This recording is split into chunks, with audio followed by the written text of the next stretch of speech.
Good morning, everyone. My name is Mumuksha Khicha, and I take this pleasure to welcome you all to the 9th Emerging Markets Institute Annual Conference. Under the theme Constructive Engagement, this year's conference will explore the need to build bridges and encourage dialogue. We want to welcome alumni, students from Cornell and beyond, prospective students, and those interested in the subject.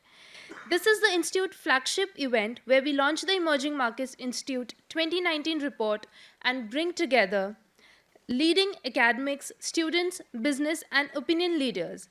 This year, the discussions will be around 4 industry panels: fintech, entrepreneurship, and impact investing and economics. Over the past years, we have forged organizational partnerships and gleaned timely insights from speakers about the ongoing dynamism of the emerging markets landscape with a focus on China, India, Brazil, and Mexico. We want to acknowledge our partners: the EMNET at OECD Development Center, the academics within the Emerging Markets Institute Research Network, Professor Moacir de Miranda Oliveira, Juana Garcia, and Fernanda Caen, and the Transnational Corporation Journal, Director Hugh Dang has joined us. At the Center of Emerging Markets at Northeastern with Professor Ravi Ramamurthy, and at INSEAD, the United Center of Emerging Markets, the United Center at Cornell, and also UNCTAD, the IFC, and the companies present in the conference: ICBC, eFund, COSAN, Carlyle, Banco Itaú, Qualcomm, NRB Bearings, and Pfizer, among others. Special thanks to the sponsors Xiaoyong Huang, John Lee, Henry Renard and his wife Sabine, and Gail and Rob Canizares. We want to highlight the emerging markets' achievements and its push for globalization. Before we all forget, please turn off your cell phones. Remember, we are in live streaming, and we have a question panel, which you can join in Slido.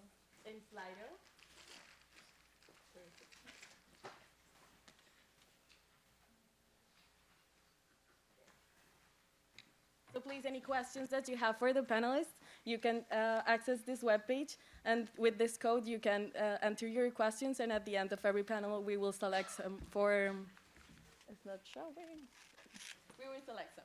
Thank you. Thank you.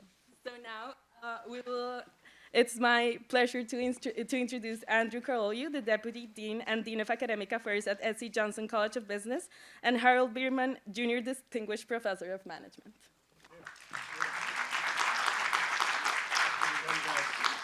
Good morning, everybody. Good morning. Are you happy to be here?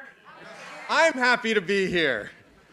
It's a pleasure to welcome you all to the 2019 Emerging Markets Institute Annual Conference. For those of you who have never been to an Emerging Markets Annual Conference, you are in for a stimulating day of presentations, panel sessions, vibrant discussions about the challenges and opportunities associated with doing business in the emerging markets, and with the emerging market multinationals that continue to rise and shape the global marketplace. For those of you who are returning, how many of you are returning? Have you been to a conference before? Okay, welcome back. Welcome back. I don't need to tell you. You all know you're going to be immersed in a full day of debate and discussion. Welcome to all of you. It's great to have you. This year's theme, Building Constructive Engagement. When you saw that title, I wonder what you must have thought. It was chosen very carefully by the organizers. It continues to press this distinctive theme of what the emerging markets continues to focus on, which is the rise of emerging multinationals.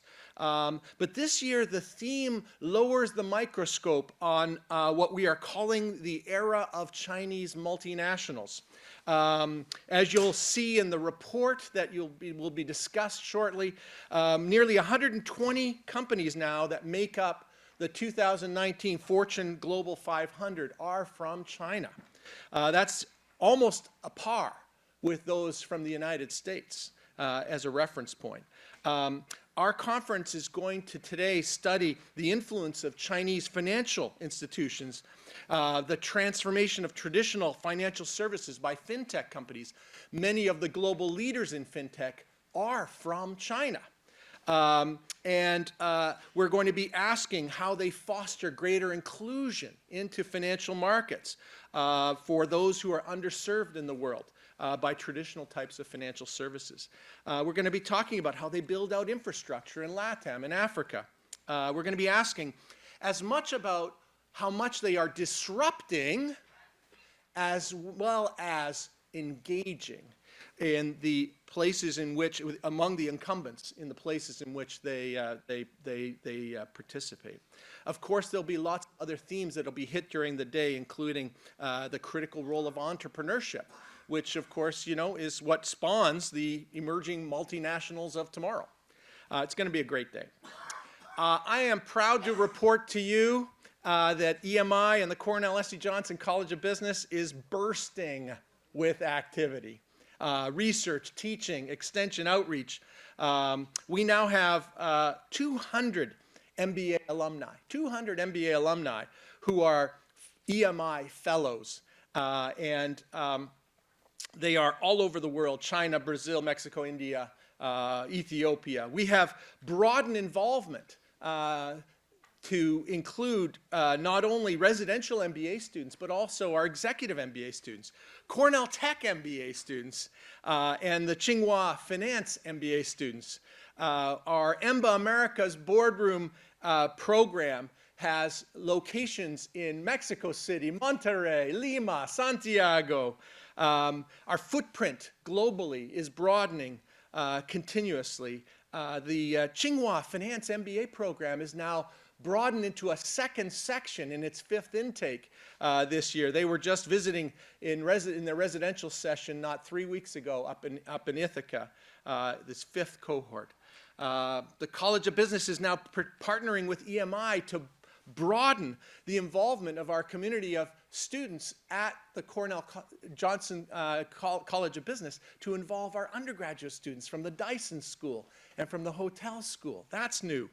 Faculty continue to garner awards for their EM research, and our programs continue to be ranked well. The Economist and Bloomberg Businessweek delivered very good news for us this week, not in small part because of the exciting things that are happening with the EMI.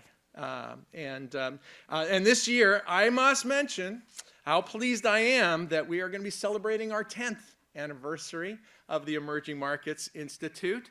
Personally, I feel like the proudest papa because I can say that I was right there when this beautiful baby was born 10 years ago. To our many friends of EMI, do watch for announcements with events coming up this year to celebrate that 10th anniversary.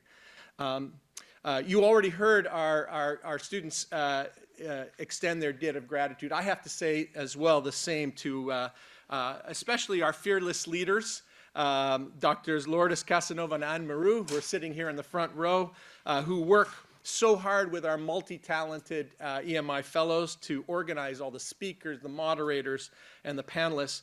None of these are possible without support from our friends, the EMI Advisory Board. They are here among us, and generous sponsors of the conference, Xiaojun Huang, Hanyu Lin, of course, Henry Renard, and the Ada Kent Howe Foundation, and Gail and Roberto Canizares, as well. And this year, the Mario Einaudi Center jumped in to join forces with us. Pretty good, huh? I do need to offer a special mention about Gail and Roberto Canizares, who have been so generous in stepping up to underwrite and support the directorship of the Emerging Markets Institute. It's wonderfully validating for those of us, and I know that you will help us to do even more and greater things. So thank you, Gail and Roberto. Please join me.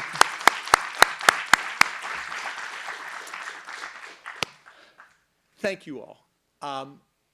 let the conferencing begin.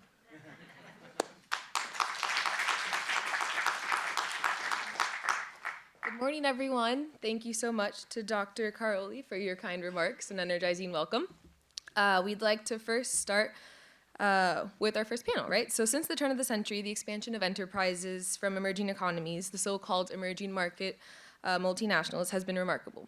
The Emerging Market Multinationals Report series, produced by Cornell University, delves into the issues and its broader implications on the global economy. The fourth edition of the report, written by Dr. Lourdes Casanova and Anne Miroux, looks at how the emerging market multinationals, led by Chinese firms, are continuing their ascension as active global investors and pursuers of further brand and product market differentiation. In the report, the authors also examine the implications of Chinese investments both in Latin America and Asia. We'd like to begin and thank our moderator, Ravi Ramamurthy, for moderating this panel. And if you have any questions, again, we're going to project the Slido number. Thank you.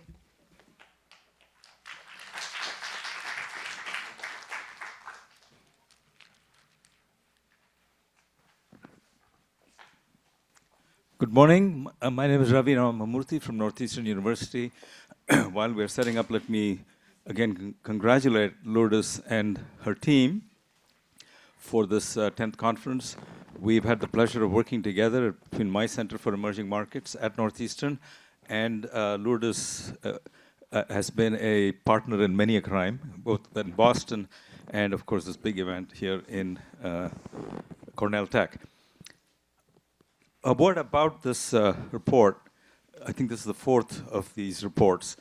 And when Lourdes started and Anne started working on this, I said, are you sure you know what you're getting into? Because, you know, to do this year after year is a monumental task. It'll be a great service to the profession if somebody did this, but it's a lot of work. And I think the model, the inspiration, is the World Investment Report. I see that as a good model with, you know, some standard chapters in the beginning of each annual issue, followed by special chapters on specific topic in the second half of the volume. And congratulations for having kept up this work. And over a period of time, it really gives you a very interesting perspective of what's happening with emerging market companies in these various industries. I'm holding here in my hand a copy of extract from this report, which none of you have seen. Am I right? So I have, folks, I have the scoop here. Let me tell you, it's got lots of very interesting stuff. And to walk us through it, it's a great pleasure to have Lourdes lead off, and followed by Anne. And if Moasir thinks going to make it? I think so. Okay. Also the person from the OECD. Yeah, please come up here. Hishin, please. Thank you. All right, I'm going to turn it over to you so we don't waste any time. Lourdes, take it away. Okay, so thank you very much. Here is the report. This is in final draft, and then will be it's online as a final draft, and the final version will be ready in January. So I also wanted to say that this is not only both of us, but we have a tremendous team behind: Jennifer Holly-Lehman, Eudes Lopez, this year Daniel Dos Anjos, and also here we have some interns from Uniandes. We have two of them, Soraya Santamaria and Mariana Diaz, who help a lot with the data. This is a tremendous effort, and only both of us would not be possible. So it's because of the institution, of the depth and the width of Cornell University, that we are able to do it. Otherwise, would be impossible. So as Ravi said, what we have done is to look at every year how companies from emerging markets, and of course China is the biggest one, they are growing. Let's see if I can get. Maybe we can ask David to come to help me with the slides. Yeah, so then what we have done for now for years is to check how the companies from emerging markets keep growing in the global, in the Fortune Global 500. So as Ravi said, and also Professor Caroli at the very beginning, there are now 119 companies from China in the Global 500. So what we did this year was to look at some of them, what is happening, And also this year, we went in more detail at what we call greenfield investments. Previous years, so here is the previous report, so thank you very much. Thank you, Maria. And also as a result of these 4 years reports, we are launching this book that is the title, The Era of Chinese Multinationals, published by Elsevier in the next days, in fact. And also the preface was written by the Jessica Chen, that is the CEO of the biggest insurance company in the world, Ping An. Many of us have never heard this name, but now it's not only the biggest insurance company, but is a pioneer in using technology in fintech. So, okay, it's not. Okay, so then here is the report. So we look at the Chinese multinationals, we review the E20, so what we call the biggest 20 emerging markets, and also we looked at the Chinese investments in Latin America and Africa. Again, not only the report, not only these chapters are the result of a teamwork at Cornell, but also we have a contribution, we have a partnership with the OECD, and we are very happy that the OECD is here with us today. We participate in their events, and they come and partner with us in the report, in our events, and also we have quality check, and also, okay, let's see, okay. Okay, thank you. Yeah, so if you can pass the slides. Yeah, no, before. It's not working, the thing. Yeah, the mouse is not working, okay? So this one now, yeah. Can you stay with me and see if we can, okay. Thank you. Okay, so then besides the OECD, we have also contributions from Limin Chen from Wuhan University in China. Also, we have here, in the report, owes a lot of credit to the Emerging Markets Research Network that, as was mentioned in the introduction, we have here 3 members, Juana Garcia from Universidad de los Andes, now visiting scholar at Harvard at the Latin American Studies Program, Fernanda Caen, professor at FEI, and also Professor Moacir Miranda de Oliveira, who is also one of the biggest, not only contributors, but beginning of the network. And this year we have 2 contributions, one from Colombia, from Professor Juana Garcia and Beneta Andonova, and also we have another contribution about Mexican companies from the Tec de Monterrey. So that's what I mentioned. Here you can see how, mainly after the global financial crisis, so this is a story of the last 10 years, after the global financial crisis, the Chinese companies took off. And I mentioned yesterday in the meeting that we had with the EMI Advisory Board that when in my class I say global or local, the Chinese students, the Indian students, Brazilian students say global, and Europeans or American students say no, let's close, make America great again. So this mismatch that we are finding in how Chinese companies are going global everywhere. This is the same, presented in another way, China number 2, and also Korea. Korea is a tremendous success regarding this advancement. Then here what we do is in 8 industries, the industries that are most represented in the Global 500. So in these industries, we look at the leadership in 2004 and the leadership today. You can see in red the amount of leadership that you have nowadays from in banking, engineering and construction, banking 4 out of the 5 biggest, engineering construction, the 5 biggest companies are Chinese. So that's very interesting with tremendous implications, including for business schools, where we still focus mainly in American companies. We don't know much about these new leaders. Last year, we looked at M&A, mergers and acquisitions. And we saw the rise of, again, Chinese companies mainly investing all over. This year, we did greenfield. Greenfield means when a company wants to start a factory or starts a new project in a new country. So there is FDI markets that looks at the announced greenfield studies. So here we look at the evolution, and traditionally American companies were the leaders of greenfield investments. You can see that clearly, but then you see in the last 5 years or so how Chinese companies started to invest a lot in greenfield investments as well, and you can see how in some years their investments are even higher than the other ones.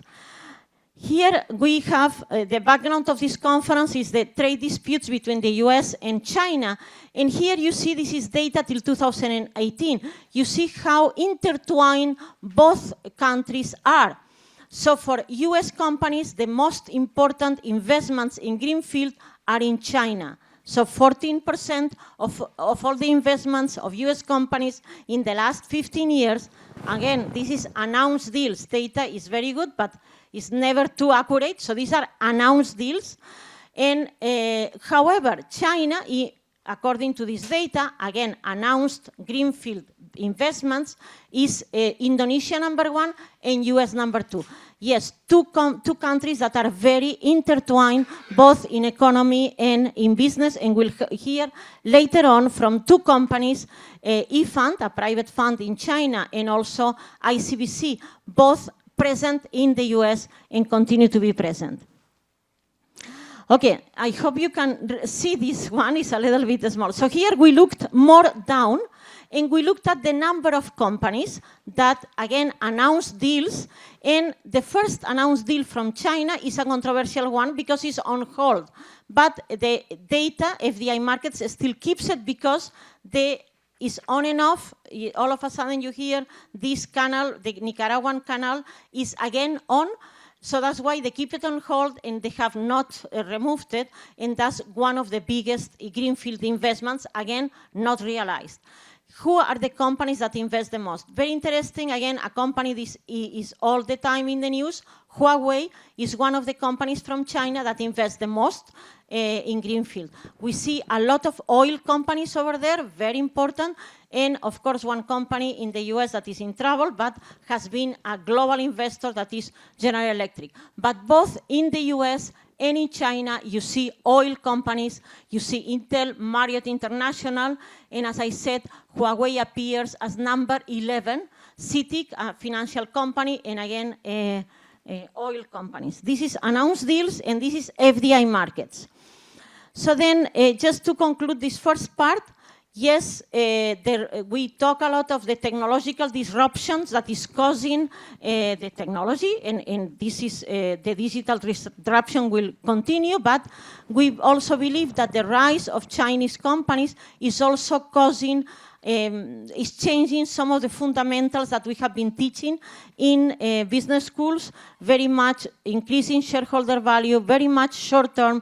These companies, most of them work for the medium and the long term, sacrifice profits because they value more revenues than profits, and also have a strategy, medium-term, long-term strategy, and we and many companies are not used to work that way, and again, too much short-term that we have been concentrating.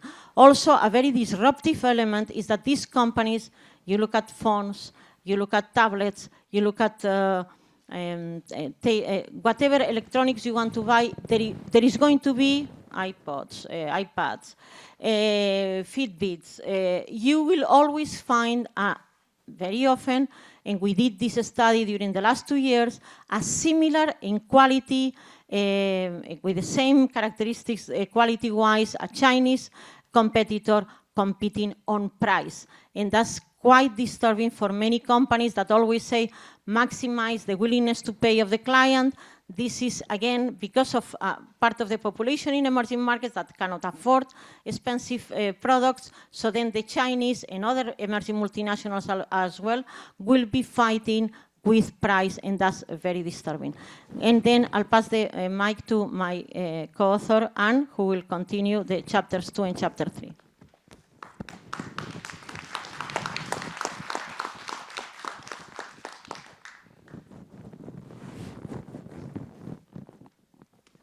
Okay, so good morning, everybody. as Lourdes said, I will just continue with basically the presentation of the first reports. But the idea is more to give a kind of a global view, to set the general landscapes for basically what will be discussed during the morning. We usually have that in the report just to frame the phenomenon of emerging market multinationals. And then, following my presentation, Ms. Park from OECD will talk a little bit more about a specific angle related to constructive engagement through the angle of the Sustainable Development Goals.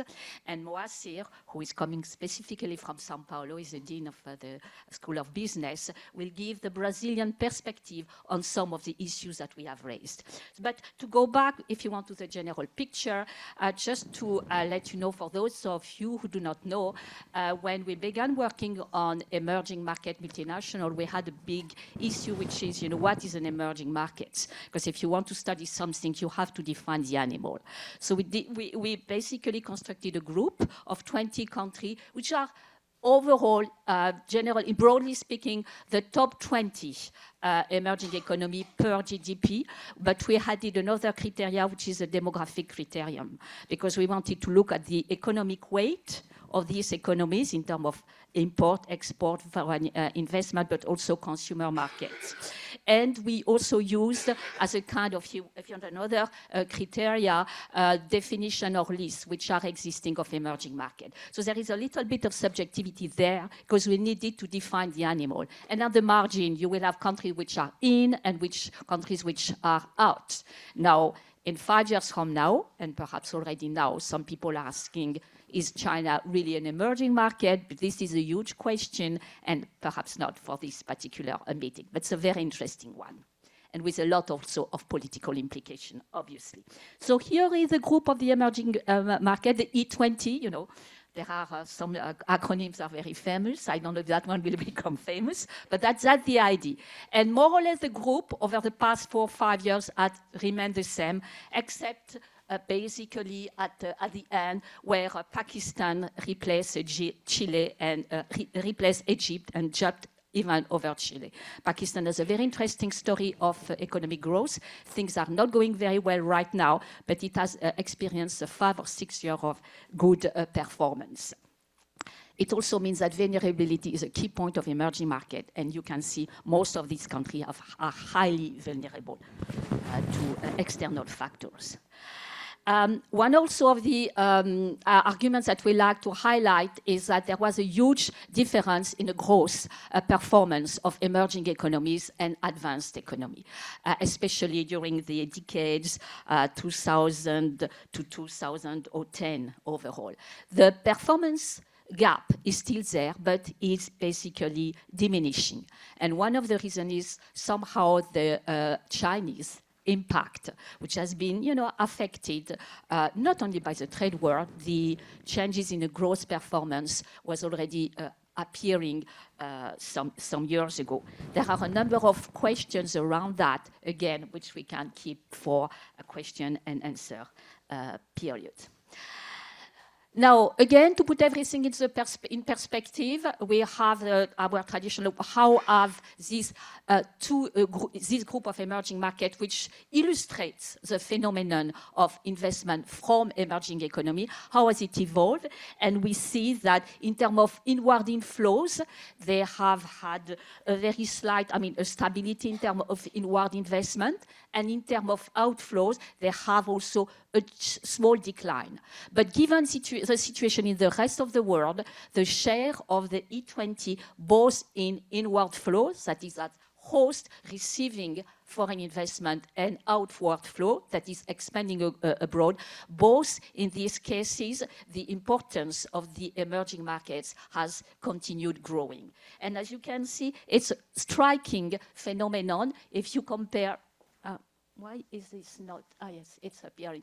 This is the inward flows, the outward flow. Striking phenomenon, I would say, since around, as Lourdes says, the global financial crisis or the mid-2000s.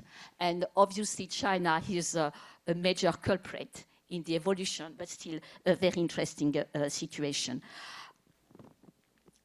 we could discuss later on, if you want, the situation in Latin America and Asia, which is quite differentiated. And the evolution there has what we call the Asian, or more specifically the Chinese bias, which also explains why we all focused a lot on Chinese multinationals. The second chapter is really, okay, this year we said, okay, let's zoom a little bit about Chinese investment abroad. Where is it going? And especially what is happening in Latin America and Africa.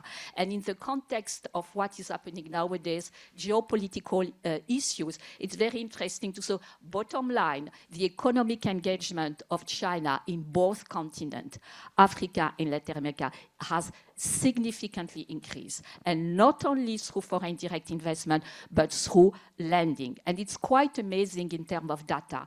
And it, again, what is happening now with the trade war is somehow a culmination of all these trends which have somehow made some advanced economy realize that the world is definitely not what it used to be.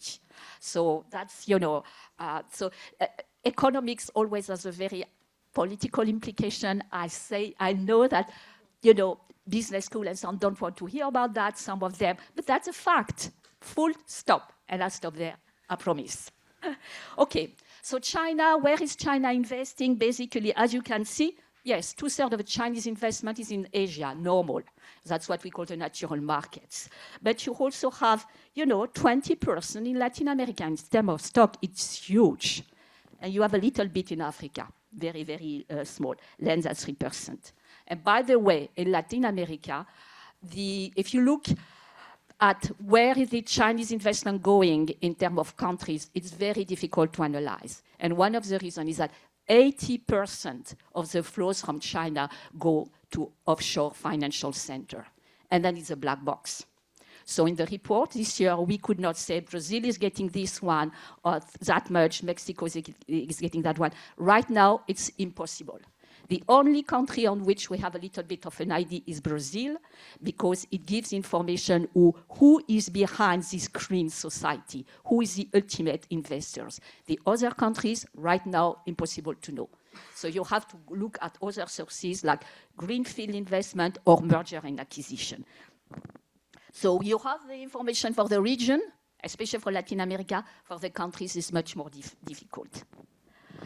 We compared, as I say, in terms of lending and foreign direct investment, and we found very interesting that there are some years where foreign direct investment from China has exceeded the lending. So that's the first interesting point.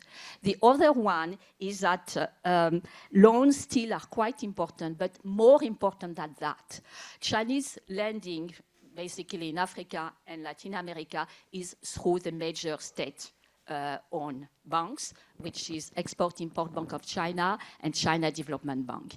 What is very interesting, and it has also political implication, is that in some years, the lending by China was exceeding not only the lending from the World Bank, but the lending from other international development banks. So this is key in a way. And that's, you know, take Venezuela. China has lent a lot to Venezuela. So, I mean, it has a kind of very interesting angle. I will stop there because we could have very long conversation. In Africa, we have a little more of an information. China is the largest investor in terms of greenfield project. We can use greenfield project for Africa because merger and acquisition is much, much less important. So if you want to have an idea, greenfield investment is interesting. China was number 1 over a very long, number 2 over a very long period. So that's very interesting. But again, in the case of Africa, the most important form of economic engagement is lending. So as you can see, there is a huge difference in terms of the size of the loans and the size of foreign direct investment. It's also very much related to the development initiative, including the Asia Investment Bank and so on initiatives that you might have had. So that's an interesting point, and that's basically what we highlighted. We also highlighted the sectors, and I will conclude on that because it's very much reflected in the expansion of Chinese multinationals, Chinese investment, both in, especially in Latin America, but also a little bit in Africa, is no longer, I mean, yes, it's still highly concentrated on natural resources, but in Latin America, you have a very significant diversification in infrastructure, construction, and even consumer goods. And I'll stop there.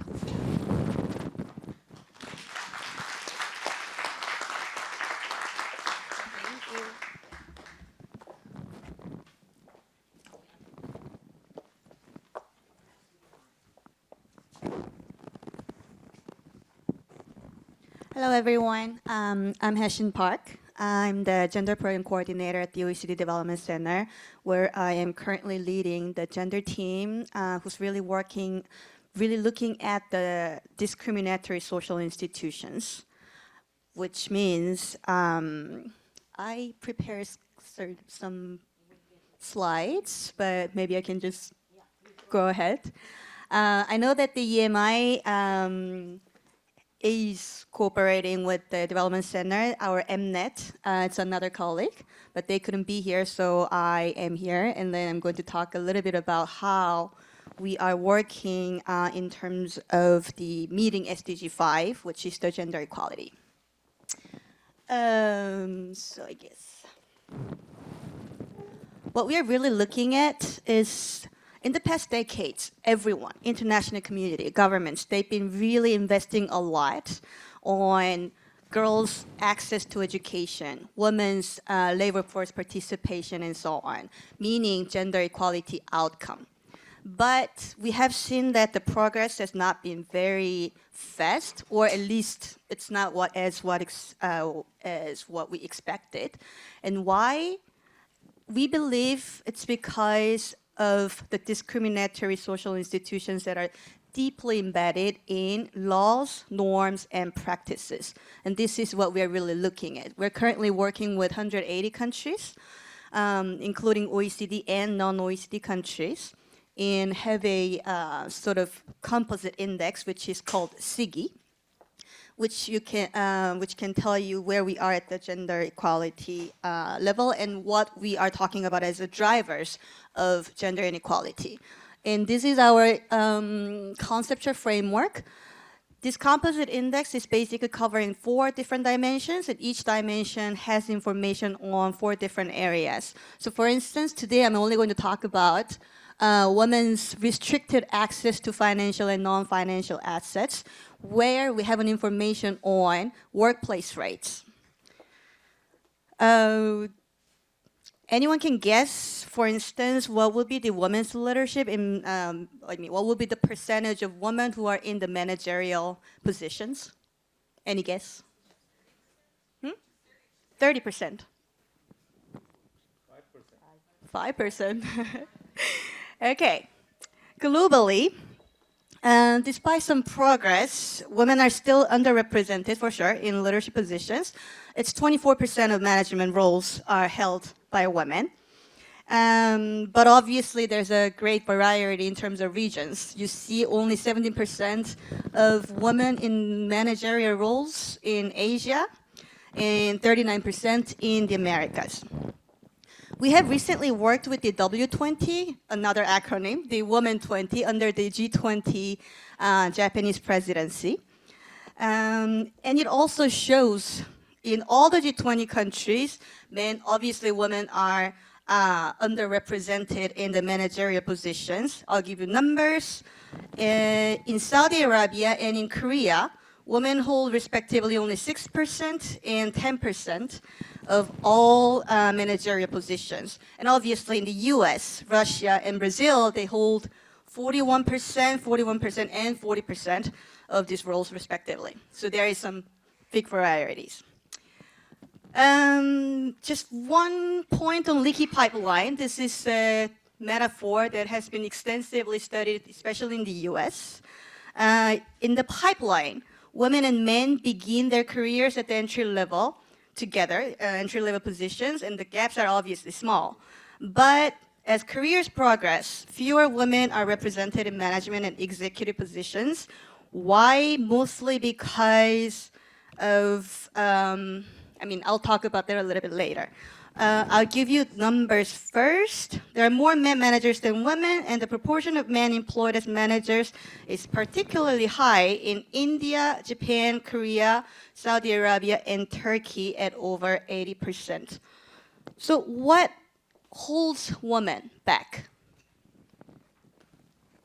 First of all, there's a clear legal discrimination. Some 88 countries prohibit women to entering into certain occupations. Even 6 OECD countries, including Turkey and Korea and Japan, they do prohibit women to enter certain occupations. In 51 countries, women cannot work the same night hours as men. In 24 countries, women need to have the permission of their husbands or legal guardians to choose a profession or work. Second, the gender discrimination in the workplace. Obviously, it's another bottleneck for female.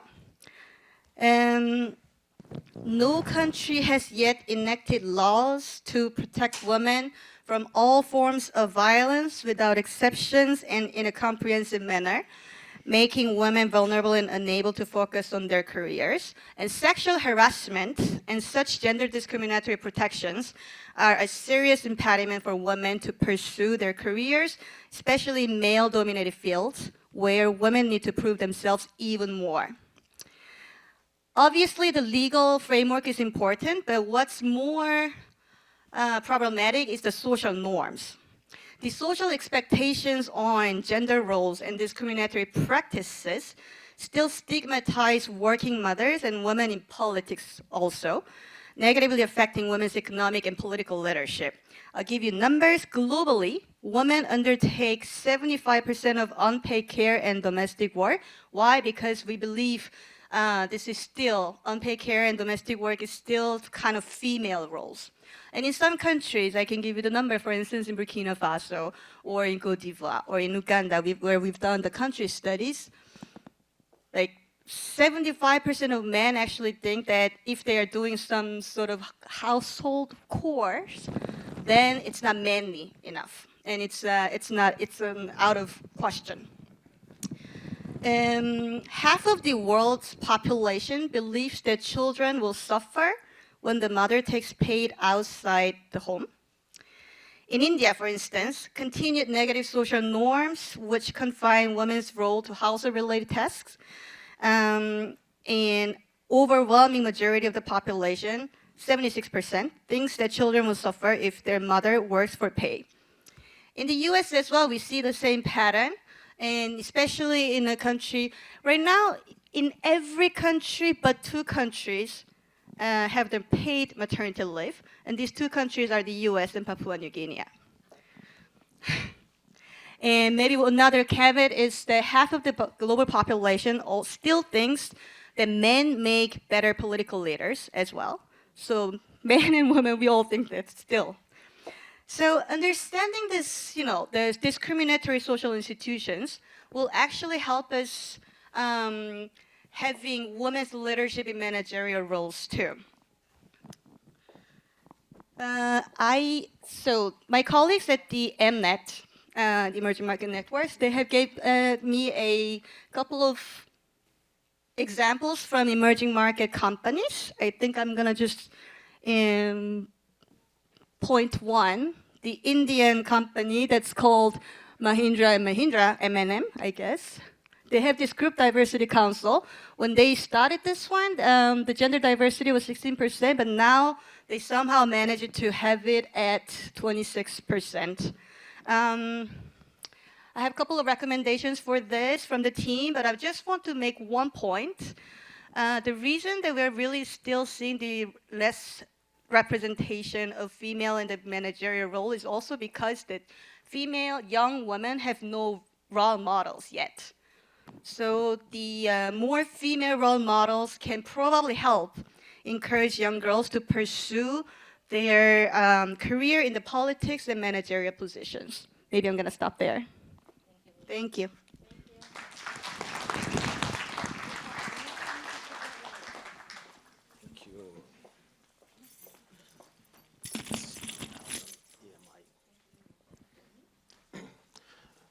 Good morning. My name is Moacir Oliveira from the University of São Paulo. I want to thank you very much, Lourdes, for the invitation and congratulate Lourdes and Nanny for this insightful report. I've read it with a lot of interest. If I can use a word to represent this report, the 2019 report, the word will be China. China is changing a lot of the dimensions in the way we understand the world, we understand the way we do business. It's not just about the amount of the very large multinationals, as we have seen here today. It's not just about becoming the largest GDP in the world in the coming years, what is almost unstoppable, in my opinion. But it's also about the technological revolution. We are seeing what we are seeing nowadays in China. I did a work for the Brazilian federal government some years ago, 5 years ago, and we anticipated this situation. The investment of China in technology is huge, and it's changing the way we are doing business. Nowadays, for example, we can say that we have more unicorns, startups, valued over $1 billion in China than in the United States. It's amazing. It's amazing. About Brazil specifically, how is Brazil in this context? Brazil is we have a very competitive economy. We have been we are the 8th largest GDP in the world. A very diversified economy. We are leading in the agribusiness, mostly because of this amount of useful land for agriculture.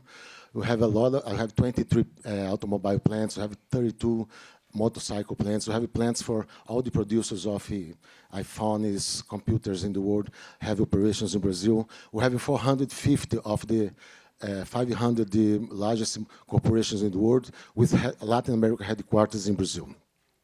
Brazil has 22% of potable water and largest tropical forest in the world, 50th largest population. It's a top 10 GDPs for the last 3 decades, but is still one of the most unequal societies in the world. We have been under big changes in Brazil nowadays. We have the new government, President Bolsonaro. He's advancing well on the economics reforms on one side, but a lot of problems are happening in Brazil at this moment on the environmental, social situation. A lot of social protection is under risk or is being dismantled. And the advancement we have seen in the last decade, reducing deforestation, is increasing again. So a lot of things for we to think about and to worry about in the coming years in Brazil. China is affecting Brazil as well. We can see in the red one, the countries, China is the main economic partner. China has the main economic partner for Brazil. In the orange, we see China is the second most important partner. United States China is the second, following the European Union. But like I said before, we have seen a big revolution on the technological side as well. We did this research recently in Brazil. Not recently, we launched this book recently, 2 months ago, with Fernanda Cain, that is also in the audience. And the movement of these startups and corporate entrepreneurship in Brazil is amazing. It's booming. It's very interesting because we are coming in the 2 years from economic recessions, followed 3 years of low economic growth. It's expected for Brazil to grow just 0.8% this year, but still the startups and the corporate entrepreneurship movement is booming. It's amazing. All the most important investors are coming to Brazil. 500 startups, plug and play, Google, etc. All of them have come to Brazil. 2 weeks ago was in the opening ceremony of the launch of a Brazilian subsidiary of Plug and Play. Plug and Play is the largest investors around the world nowadays. In startups, it's 50 startups invested each week around the world. And we have a big challenges ahead. What we see is that the fundamentals in Brazil are really good, as I showed before. Big country, big population, big internal market, a lot of competitive advantages on the industrial and technology side, a lot of comparative advantages, use for land, water, sun, and so on. But on the other side, we have a big challenge related to institutions. Institutions are critical. I would say that we are under risk. In some situations, we are facing very tough decisions in Brazil. These days, we are in a very critical situation in Brazil at this very moment because the Supreme Court has changed some rules yesterday that will affect the political situation in Brazil. So we are going to see a lot of big and challenging environment in Brazil. Big changes and a challenging environment in Brazil. Thank you. Thank you. Thank you, Moacir. Because we're running a bit late, I think we're going to have to wrap this up very quickly. But I will say just one thing. There's a lot more in this report than you've actually heard. So I hope this has whetted your appetite and that you will go back and when you get a chance to see the report, look at all its contents. One area that didn't come up very much in the presentation, which I think is very important, is China's role in innovation, which there's some very interesting stuff in here. I'll give you one factoid. If you take among the top 1% most cited articles published in math and computer science journals, the top university in terms of having authors from publishing in those journals is Tsinghua University, ahead of MIT, ahead of UC Berkeley, ahead of Stanford. It gives you some idea of where things are headed in the future. I suspect many of us working on emerging markets are increasingly going to work on China, because the story of emerging markets is really becoming now very much a story of China. With that said, let's thank our panelists one more time. And if you have further questions for them, I suggest you get hold of them during the break. Thank you all. Thank you. Hello, everyone. Sorry for the slight technical difficulties. So on to our next panel. Mobile payments have become pervasive in the emerging markets from Kenya to India and China. Fintechs are innovating at every step of the financial services value chain. But are there efforts making financial services more affordable and accessible? Can fintech close the gap and help with financial inclusion? So up next, we'll have the panel that will discuss, will fintech solve financial inclusion challenges in emerging markets? And our moderator will be Momina Ayazuddin. Sorry about that. And up next is our panel. Thank you so much.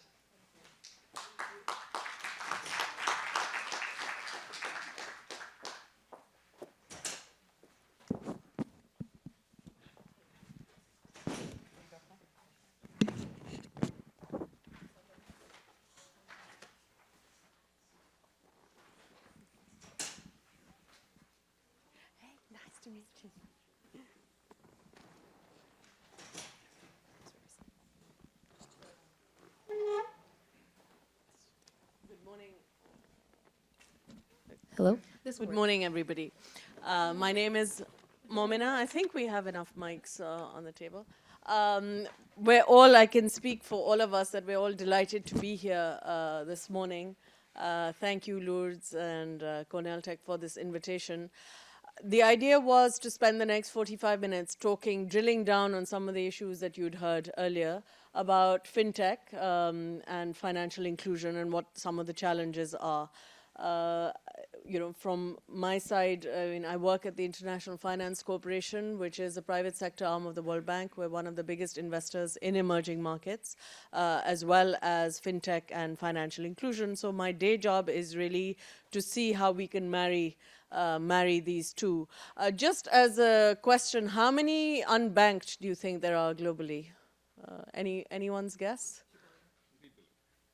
Used to be 3 billion. Well done, Professor. It's now come down to 1.7 billion. And if you add to that 3 billion who are underserved, so a lot of them in emerging markets, and there's been a lot of debate around this. So essentially what we're going to do is, my fellow panelists are Nina Niewood, who's the VP for Cyber Institute and Government Relations at MasterCard, which has been a very big leader, thought leader, not only in the financial inclusion space, but also thinking through what some of the use cases are. And then Nicole, who will be Van der Turn, who is the CEO of First Access, which is a digital software company where First Access is really thinking through some of the use cases and providing digital products to the underserved.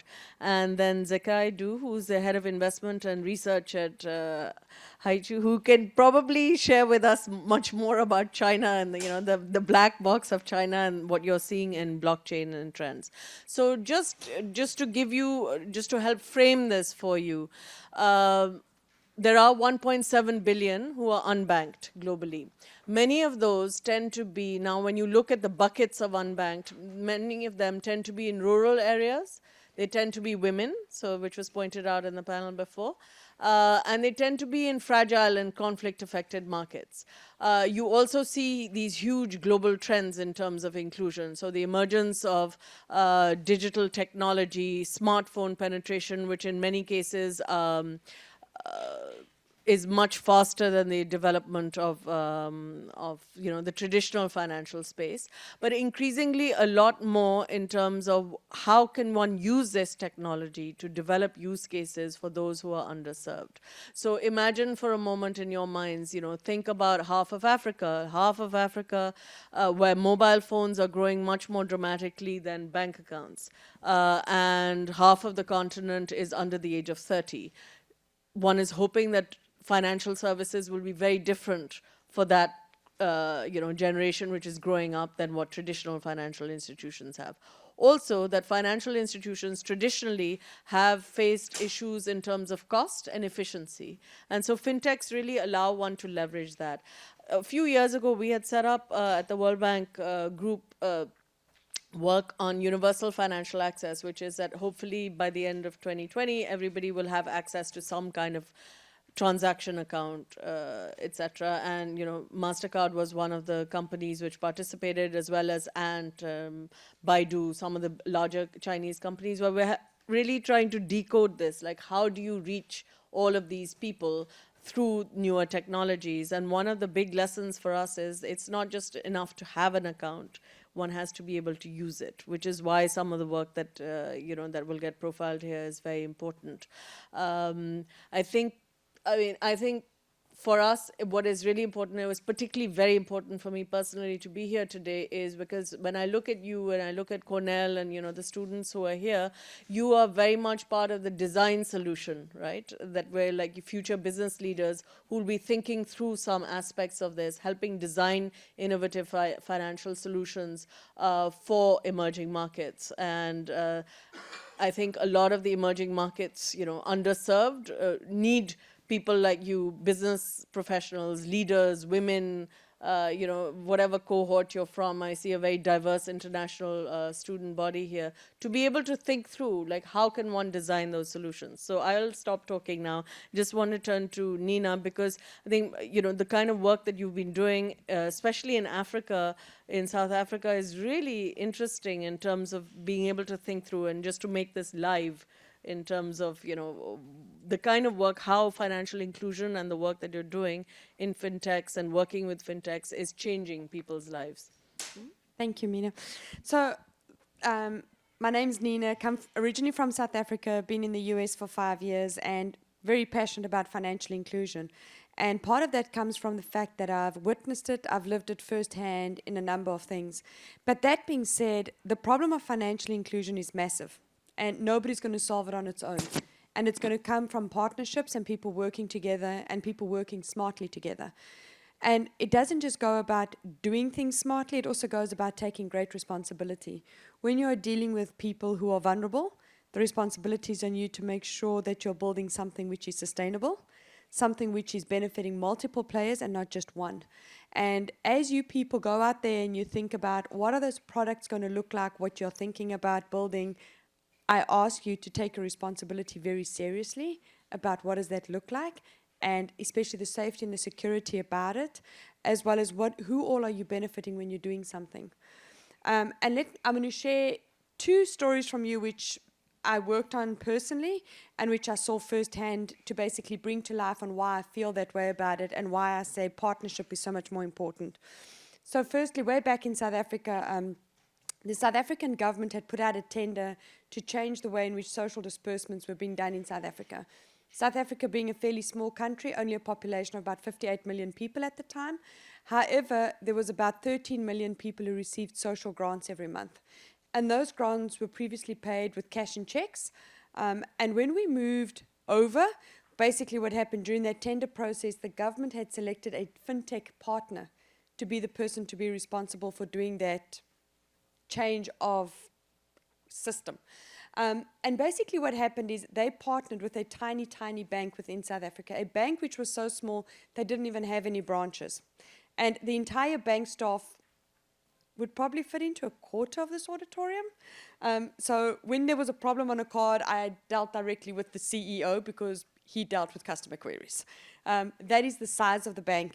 And when the announcement was made and the fintech said, this is the bank that we're partnering with, loads of the other banks went, this is crazy. They are never going to get this right. What does this mean? How much does this risk mean? And a lot of the other banks spoke about, okay, so you're going to have this huge bank population. There is no ways that you guys can make this financially feasible or viable for the parties that are involved. Fast forward 18 months later, and what had happened is we had enrolled 22 million people, and I'll explain why the numbers are different, 22 million people, and we saw 10 million social grants being dispersed every single month via a debit card. During that time, we managed to save the government about $375 million over a 5-year period just on operational savings, and we also eradicated about another 450 million on illegal grant collection. And the only reason why that was possible, because we had a fintech coming in with their very new capabilities of using biometrics, combining that with EMV standard payments, and us having issued biometric cards to all of these people. And what did that system look like? We actually had, tongue-in-cheek, I used to call it my cash assassination kit, but it was a big silver suitcase like this, which could be set up anywhere, okay? And a social grant person would come in, they would sit down, they would give their ID number, which is equivalent to a social security number.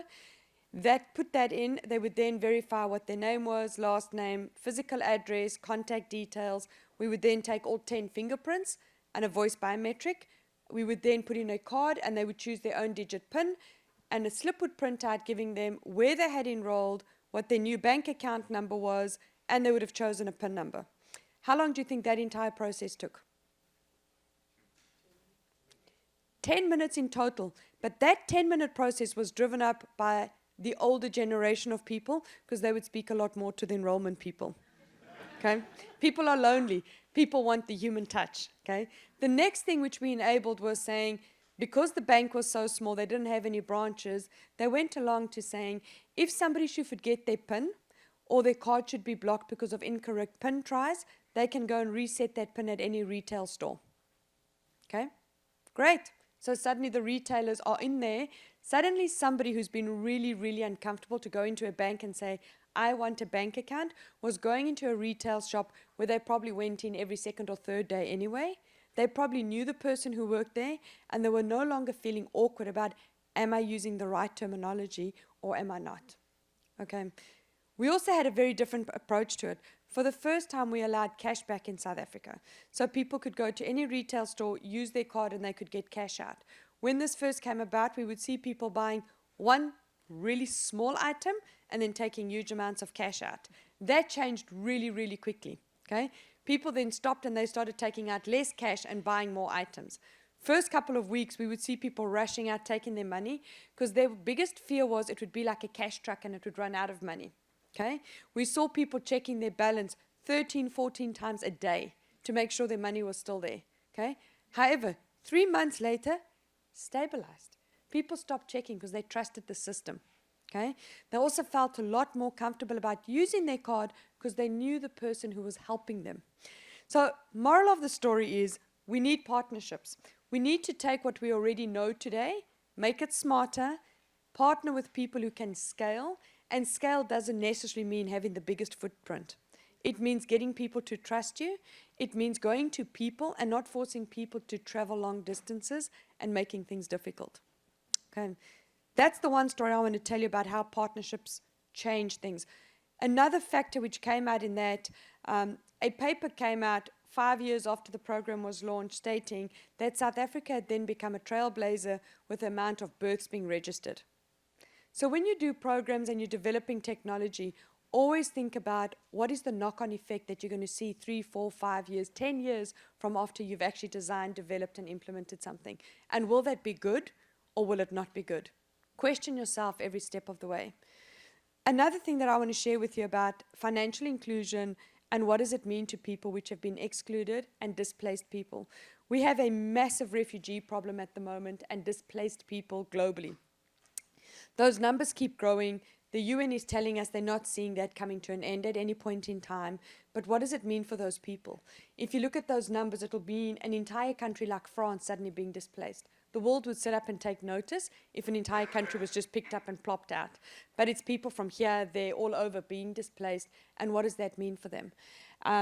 Mercy Corps is one of the partners which MasterCard has, and I actually traveled with them to refugee camps about 3 years ago. And we were going there, Mercy Corps was using some of MasterCard's products to give assistance to refugees, and we were there to understand, did our product work for Mercy Corps, but did it also work for the refugees?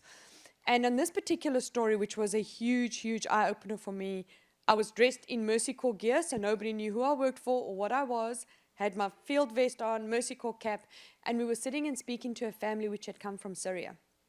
And they were in Greece. And the dad started telling us a story by saying when they were fleeing from Syria, his wife was highly pregnant and they had the 2 toddlers. When they were crossing over the border, they were being shot at, which caused his wife to go into premature labor. And the guards actually caught them, realized his wife was in labor and said, have the baby, but then you've got to continue moving on, which they did. Lo and behold, when they were crossing over, they were caught by the Coast Guard just before they reached Greece. Coast Guard realized that mom was in no good shape, newborn baby wasn't in a good shape, being a premature baby, and they were put into ICU. Dad and the 2 younger toddlers were put into a refugee camp, and he goes, that was the first time that he realized he had no choice and he had no options. He was not asked, which tent would you like?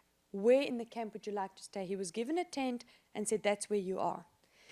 And he says by the time his wife came out into the refugee camp with a baby, their main conversation was, what must the surviving parent do? Because they were convinced they were going to die. And he goes, being in a refugee camp is terrible for a whole number of reasons. He goes, but they were also being given food that they couldn't stomach. One example that he gave us, they were getting croissants every day from a local bakery, but coming from Syria, it was so rich, their stomachs couldn't handle the richness of a croissant. They were used to eating a lot more fruit and vegetables. And him and his wife started becoming weaker and weaker. There was emotional stuff for him as well of saying, from a religious perspective, if he should pass away there, he would have preferred to have died in Syria and had a memorial service there, according to his religious beliefs, and not just being left there. Lo and behold, he says a Mercy Corps person came and gave him a MasterCard, which saved his life. And he went, it saved his life because it gave him the option of going to be able to buy food that he recognized that his wife would be able to prepare to make her stronger to be able to take care of their kids. And it became such an emotional thing for me to saying, We often hear people going, oh, my card saved my life because I could buy my Jimmy Choo shoes, or my card saved my life because I could pay for my holiday, or it saved my life because I could pay for my meal. Here was a real story where somebody was speaking about what does it really mean.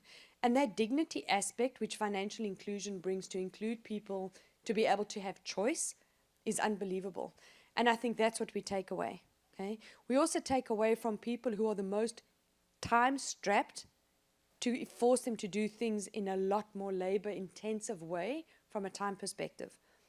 How many of you have shopped online in the last 6 weeks? Yeah. Why did you do it? Convenience, so much easier. Okay? When people aren't financially included, they're not even able to do a simple thing like shop online. Okay. Thank you, Nina. And actually, that's a very powerful story in terms of providing access, because it's not just the access to financial services, right? It's what it allows you to do. It's about smoothing consumption or resilience. And that was a very powerful story in terms of how it is a life changer. It's a game changer for people who may not have access. And there are about 70 million refugees, actually, that's the last count. And it's growing quite rapidly. So use cases like that are important. So I'm going to flip to, Nicole, thinking about fintech. And it's I think part of why you've seen such a dramatic rise in fintech has been the ability to serve, to reduce pain points, right, for clients. And for its ability, I mean, when I think about China and some of these other cases, it's the ability to design solutions, creative financial solutions for people who may not even have realized that they needed that service. So I think First Access is a really good example of that, and perhaps you can just share with everybody about how you were thinking about designing these software solutions, which is very, and I think in elaborating that, it'll also show the difference in designing these solutions vis-a-vis how banks or traditional FIs do. Yeah, thank you. It's wonderful to be here. When I founded First Access about 7 to 8 years ago, we set out to find a way to help financial institutions, existing ones, use data to grow faster.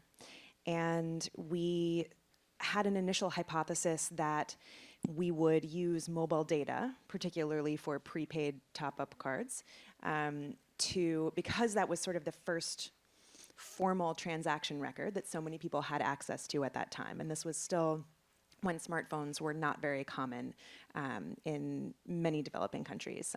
You could find a few in urban areas, but they were not as ubiquitous as they are now. And so we set out to build a credit score using mobile data and sell it to financial institutions with permission from subscribers. So if a mobile subscriber would apply for a loan at a financial institution, they could give permission to share the data from their phone top-ups. And we found a lot of correlations between mobile behavior and credit risk, and not things that would be particularly surprising per se. They were all very intuitive.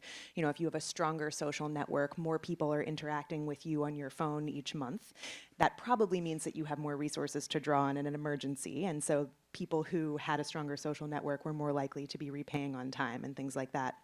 So we were getting historical data on loan performance for people who'd had their first loan and comparing that to mobile behavior patterns from the same time period. And so there were a lot of correlations, and we designed that into an instant score that financial institutions could use to make credit decisions.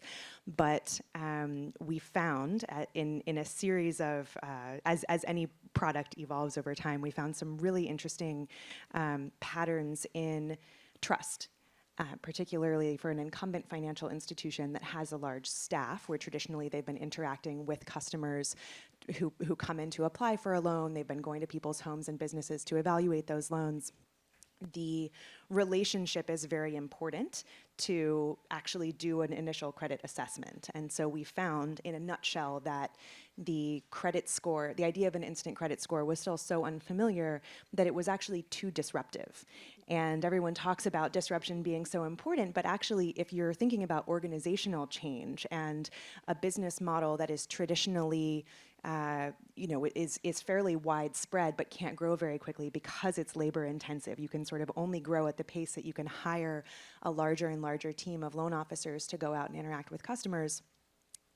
The ability to use technology to transform that actually involves a big burden of change management and the needs of adoption and training and changing your processes as a financial institution, which is of course risk averse and trying to be very careful in its evolution, was actually a big barrier to adopting new tools. And so as we evolved, we started to find that there were cases where the financial institutions weren't even really using their own data that they had been collecting on paper from customers for years and years at the times of these credit assessments, because it just stayed on paper. And so then we helped digitize that data in real time and then retroactively look at patterns that would help be able to predict credit risk, which also works, but again is for a financial institution to have a big database of information that's already digitized and use that to kind of build a predictive algorithm is already kind of a high bar. And so I would say our software platform has extended over time to become more and more and more flexible, not just about what type of data you can use, but how to become accessible to smaller institutions or institutions where there's a bigger education gap among the staff, because many people who are working for financial institutions that are serving the mass market or really trying to target underserved customers, those institutions can't afford to pay really high salaries. And so the people who have strong analytical skills or who are great developers, they often end up going to work for commercial banks or leave the country. And so figuring out how to build software that can be used for digital transformation really came down to how do you build something that people can trust and that's very concrete and user-friendly and they can interact with right away and then tweak easily over time. And actually we sort of tweak it for them. So what we've realized is it's not really about the data and it's not really about the math. It's about providing flexible tools that we actually kind of map to the existing organization and its different kinds of loan products, its different roles and team members and things like that. We actually are just digitizing the status quo at the beginning, and you want it to be as close as possible to the status quo so it's easy for everyone to learn. Once people are doing things, rather than going into work as a loan officer every day and doing everything on paper, if you're doing the exact same thing on a mobile phone or a tablet or a computer, then if there's a policy change where suddenly the institution says, you know what, customers who've already repaid 10 loans and never had a late day are going to get instantly approved, it's really intuitive and easy. But I think it took us a lot of working with institutions and their customers across a few different African countries to really come up with that model and realize that we needed something where the technology learns the institution rather than the institution having to learn the technology. And there have been a lot of cases, particularly in East Africa, where companies are trying to disintermediate financial institutions and go directly to the consumer. And that has some huge advantages in terms of cost structure and speed and things like that. But they are charging very, very, very high interest rates. And so despite the fact that I think access is seeing kind of a golden age right now, cost is extremely high. And what we are working on is collaboration with credit bureaus and ways to evolve our platform to become more accessible so that the financial institutions that are more incumbent players can adopt technology easily, can sort of compete with more convenient products because they actually have a lower cost of capital. So the fact that they can take deposits means that they can use that to fund their loan book, whereas a lot of the fintech companies that are sort of credit only, that aren't able to be regulated and take savings yet, they are raising debt and equity from venture capitalists and venture debt funds, and so their cost of capital actually ends up being quite high when they're then lending it in a local currency. So I think what we'd really like to see is collaboration among different partners, among fintech companies, credit bureaus, regulators, and incumbent financial institutions so that a full range of financial services can be provided and that you can come up with the right balance of tech and touch,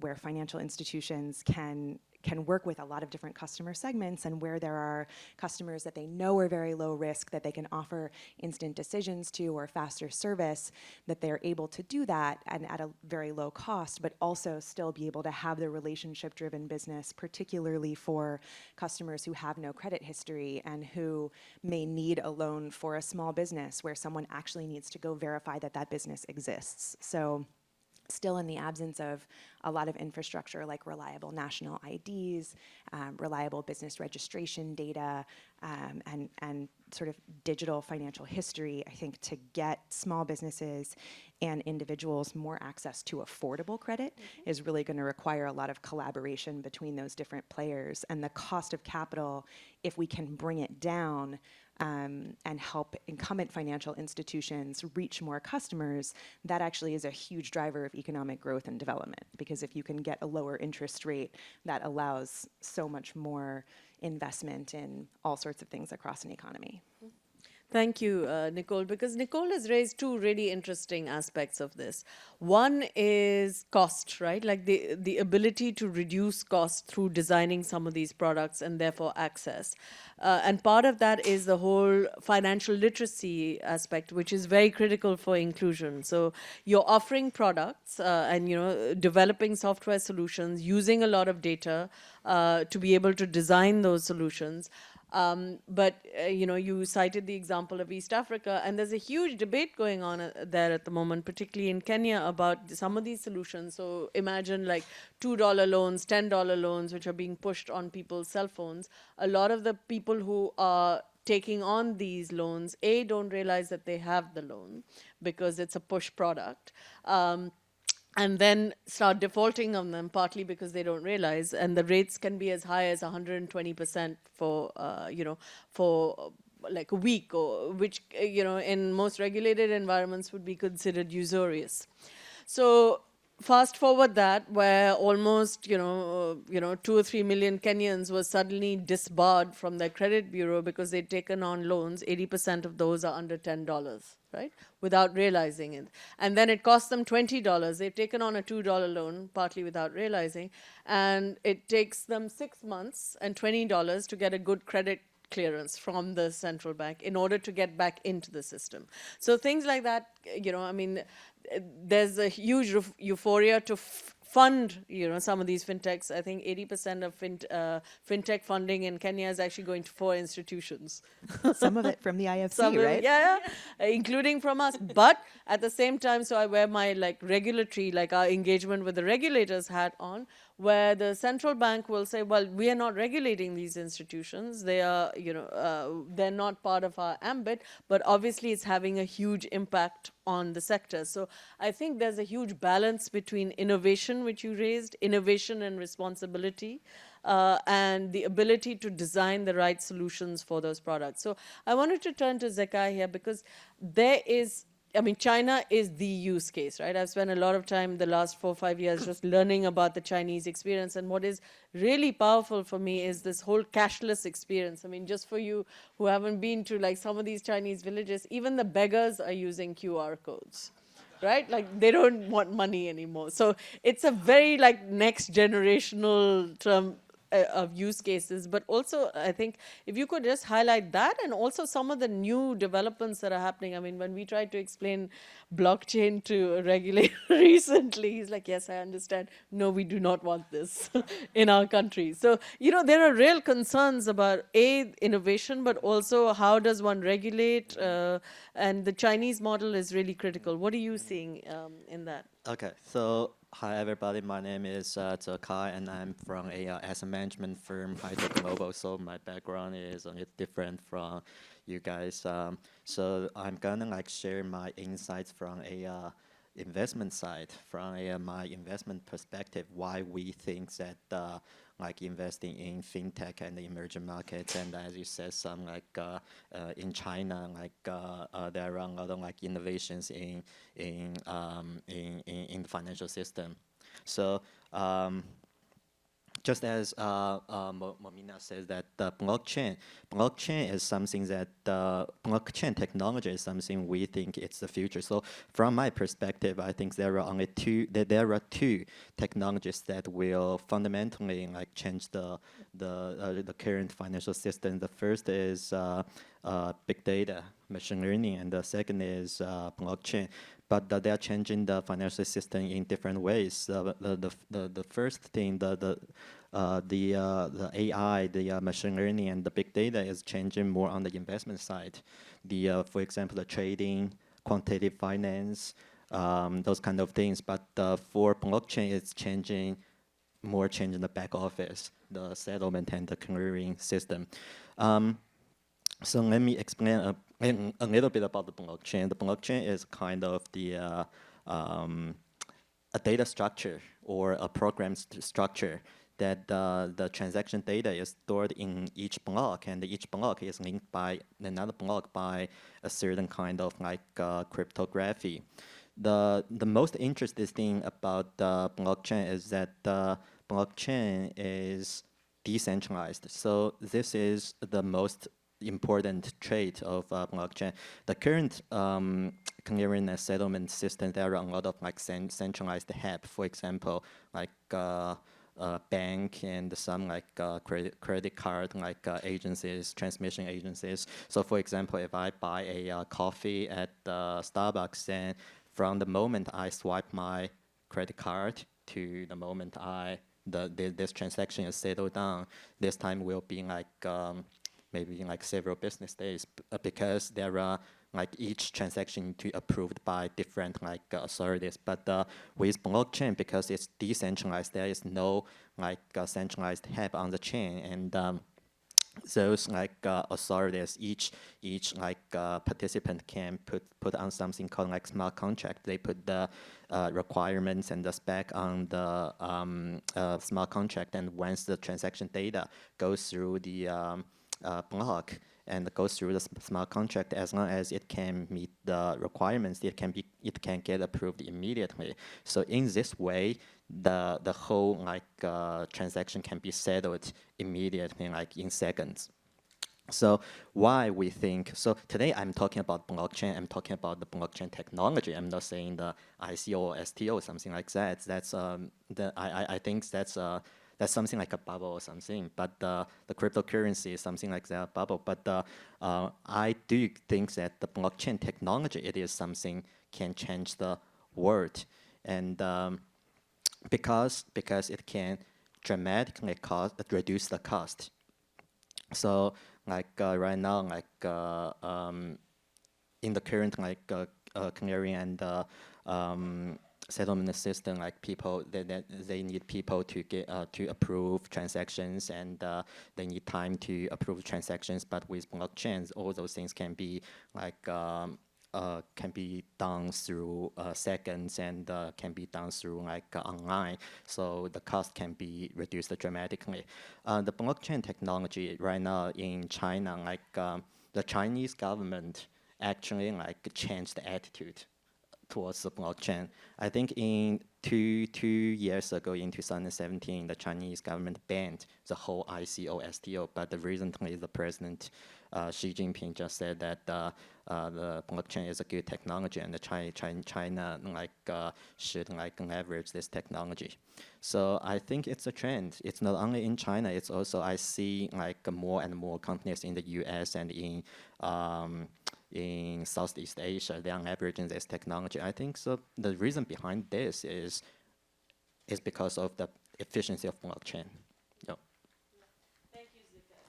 I think part of this is also when you now think of this mosaic, right, that we've seen, that there are multiple stakeholders in this. There's the individuals and the MSMEs who tend to be underserved or unbanked. There are the fintech players who may be thinking just about the solution itself, right, and the use of data. But there are also huge unintended consequences of this raises new challenges. And then the policymakers who, and even in cases like India and China, part of the whole uptake has been this very strong innovation, pro-innovation open regulatory environment. So when you think of India's stack, for instance, where they built a whole foundational infrastructure, which would provide then for users to come in. When you think of China, the Chinese government was very pro some of these newer platforms coming up, so Ant and Baidu and Alibaba. But so actually my question to you is like, what are some of the challenges associated with, I mean, it's not all, part of it is positive, that you're allowing access to these underserved, but there are some challenges that we're seeing in the sector today. So you could just tease that up a little bit, maybe amongst us. That would be interesting. Sure. So, I mean, I think one of the biggest challenges are, the question goes, if people are not financially included by now, is it because they haven't seen the value, or are they worried about something else? And I don't think we understand that behavior strong enough yet. I also think it's a question of expense. For somebody to build something which is sustainable has been hugely cost-driven upfront in the past. With new technologies coming in, those costs should be coming down, and it could be making it a lot more affordable. So I think it's how do we actually do that and keep it in balance. I also think that regulation, as much as what regulation is almost the yin-yang of the world, okay? We love to have regulation. It keeps everybody on the straight and narrow. However, there's oftentimes that regulation comes across as if it's the thing which is prohibiting us from moving forward. And again, I think it's critical that all of us have a voice, that we discuss, that we do this in partnership, that we all discuss what are the threats, what are the risks versus what are the positives which could come out of it. And I also think just with how quickly the world is moving, we are no longer in a state where we can set regulation up and 10 years later go, that's still great regulation. The world is changing so quickly that regulators also need to be a lot more nimble in how do they change things and how do they view that to impact where they currently are today. Very true, and then I think data privacy and security are huge issues at the regulatory level. We just drafted these G20 digital financial inclusion principles, and it was really an eye-opener for us to see the difference between the regulatory. A lot of the European regulators were not convinced that consumer protection, data privacy was covered by some of these newer models, and it is a very live debate even now, Nicole. Yeah, I definitely agree. The other thing that I would bring up is that with a lot of digital tools, management teams of institutions have a lot more visibility into what's going on across a business, which is really great, but that has also changed the nature of fraud, as has removing the human intervention in financial services that are reaching customers directly because they're digital. So the types of fraud that are happening now are much faster, and they often, like what we're seeing a lot in Kenya, is kind of in the middle of the night, someone figures out how to write a query that will apply for a whole bunch of loans over and over and over again with different fake identities, and somebody wakes up in the morning and finds out that they, as a credit company, have just dispersed, $50,000 to people who aren't real and things like that.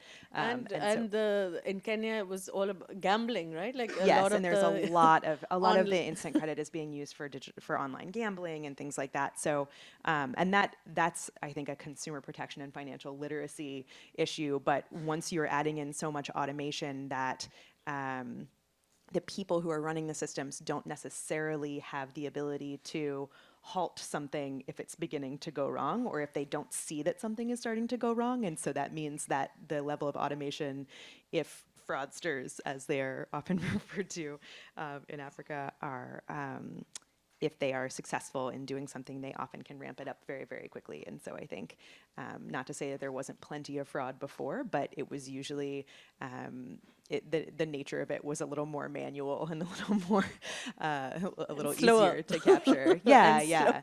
And when I was working in Madagascar for a financial institution many years ago, there were 2 loan officers who managed to create a micro Ponzi scheme where they had over 200 fake borrowers, and they were just taking out new loans for fake borrowers to repay the ones at the beginning. And it took something like a year and a half to realize, and only from looking at their portfolio performance performance being so good, like better than it should have been, better than all the other loan officers, was the institution able to capture that, to realize it was happening. Whereas now it's kind of, you see overnight that some huge thing has happened, and the cost implications can escalate very quickly. So. No, and the beauty of fintech is that the ability to make these very fast decisions, right, based on data. So when one thinks about the Ant model, it's called 310. Within 3 minutes, you are able to get all of the data, 1 second to actually analyze it, and 0 seconds to disperse. So you can imagine how that fear factor is playing out with traditional institutions, which are taking, like 10 days to process a loan or any kind of product. So actually, Zaka, I want you to, like, if possible, just dwell a little bit on some of those challenges, because on the consumer side, those are fairly even in East Asia. So regarding to the regulations, I actually want to talk about the regulations in Southeast Asia for the consumer credit lending.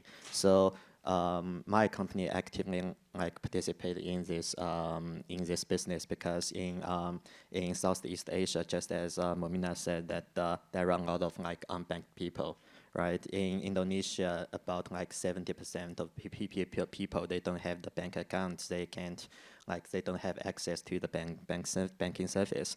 So and the credit card, they don't have credit card to it's quite common for us to do something like buy now and pay later, but it's quite difficult for them. So starting from 2016, we see that there are a lot of companies doing consumer credit lending starting from Indonesia, and right now it's all spread to the whole Southeast Asia. So this business is a very profitable business. Those platforms can earn a lot of money by doing this kind of business. But at first, in Indonesia, they don't require a financial license to do this. So a lot of company from China, a company from the US, they just doing business there. They don't have a very a strict model. They don't have a very strong technology team. They just need money. They call themselves fintech firms, but actually it's not technology at all. So there are a lot of we see a lot of frauds there. We see some platforms they went dead. So people the investors invested in those companies, finally they didn't get anything back. Right now, the regulators in Indonesia say that by doing those kind of business, when company must obtain when company must meet some requirements and then obtain some financial license, and also in 2016 they don't have any. So because they are doing lending, right? There is no limit on the lending rate. So those companies, they're very greedy. The annualized return the annualized APR can be 500% or something like that. But right now, the local regulators say that it's too ridiculous, and they need to impose some limits on this kind of lending business. So I think it's a good way. It's the regulations, all those regulations, the regulators, they are trying to make this business healthy, more healthier. Yep. This is a really insightful analysis on that, because most of these companies are unregulated, and there's a lot of promise and excitement around fintech. Regulators are not able to keep up and catch up. And it's interesting when we think of the larger markets like India and China, where there is regulatory capacity, right? But when one puts it in an African context, or some of these really small countries where there isn't that regulatory capacity, it's interesting to see how that will play out. So I think, as we're closing out, it will be useful to just share your last thoughts on what will fintech solve this? I mean, it's clear that one needs to have some kind of partnership, what responsibility would they have? Because I think one of the residual concerns that is coming up is that this may actually lead to the digital divide, right? And that like a lot of money will flow to the most commercially attractive markets like India and China and some of these others where FDI is flowing in any case, but also to the individuals who are the most creditworthy, where you could actually leave out an entire, bunch of people because they live in rural areas or because they may not be digitally savvy, so they would be further excluded. It would be useful just to hear your last thoughts on that. Okay, so I think that fintech, from my perspective, that the fintech is doing something good to emerging markets, especially in Southeast Asia. So just to use my previous example, the consumer credit lending business. This business is actually providing the citizens in Southeast Asia the ability to do something as we can do. And another thing is that there is no credit score system in Southeast Asia. So those companies, because those lending platforms, they have those real data. So they are actually, I know some of them, they're actually working with the local government to build the credit score system for that country. So I think on that perspective, fintech is a good. It is helping the emerging markets, because the emerging markets, the banking system, the financial system is very outdated and corrupted. It is helping them get improved. So credit scoring, thank you, Zekai. Nicole? Yeah, I would say on the credit scoring topic in particular, a score by itself is not enough, unfortunately, because you can have a great credit scoring system, but all of the financial institutions may not have the tools to actually engage with consumers, get the score, use the score to calculate along with other inputs, right? It's never the only thing that you need to calculate a credit decision and to manage those loans remotely or in person or however they're doing it. So I think that's really important and sits within the larger context of the right tools and just what the government is doing to promote an enabling environment. I mean, I think infrastructure around functional credit bureaus that have a really inclusive data set from all the different types of financial institutions, regulated and not, reliable national ID systems, collection agencies, and then of course financial literacy, which is much more intangible and harder to kind of scale and productize and all of that. All of those things need to happen together. And so I think there are many places where if you imagine the enabling environment as a road and fintech or financial institutions as a car, the road is being built still and the car is just already at the limit of the end of the road and can only kind of go at that pace. And then there are other countries where there's a lot more road in front of the car. And so I think there's a huge amount of variation across emerging markets, but the role for policymakers is so important. And I would really like to see more fora for engagement between innovators and policymakers around avoiding some of the pitfalls that are already clearly happening in some places and could be avoided in others. Sure. Couldn't agree more. And I think if I had to sum it up, I'd go there's need for partnership between regulators, private, public sector, and fintechs coming up. I think if everybody works together, we will reach the end of the road much sooner and in a much better condition and safely, versus if everybody's trying to go in their own direction without taking each other into consideration. Yeah, that's music to my ears, and that was partly why we set up this whole World Bank Group effort, which was we were working with policymakers, regulators, private sector, as well as partners, and no one constituency could do it alone. So I just wanted to say thank you so much to my fellow panelists. I would urge you to take advantage. There's deep expertise. We could have gone on all day about this, on this panel. So please feel free to reach out to them in the coffee break as well. Thank you so much. Thank you. So what an insightful morning, everyone. Agreed? Yes? Alrighty. So in the sake of time, we're going to change the coffee break from 15 minutes to 10 minutes. There'll be coffee and pastries outside, I believe. So let's all aim to be back here at 10:45. Thank you.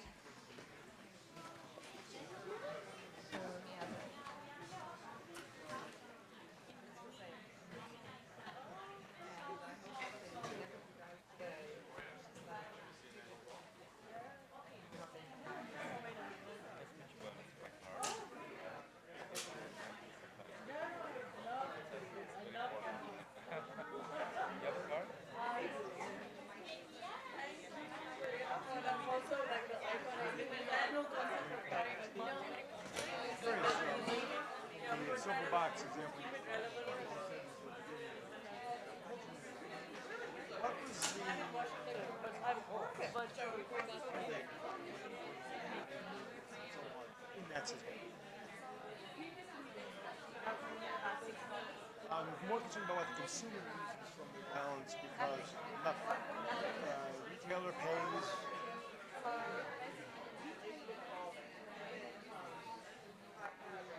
Card. They take cash out.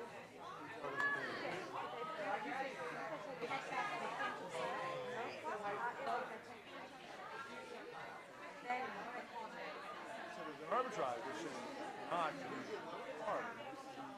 Vendor incentive to actually cash out unless the cash deposit costs more.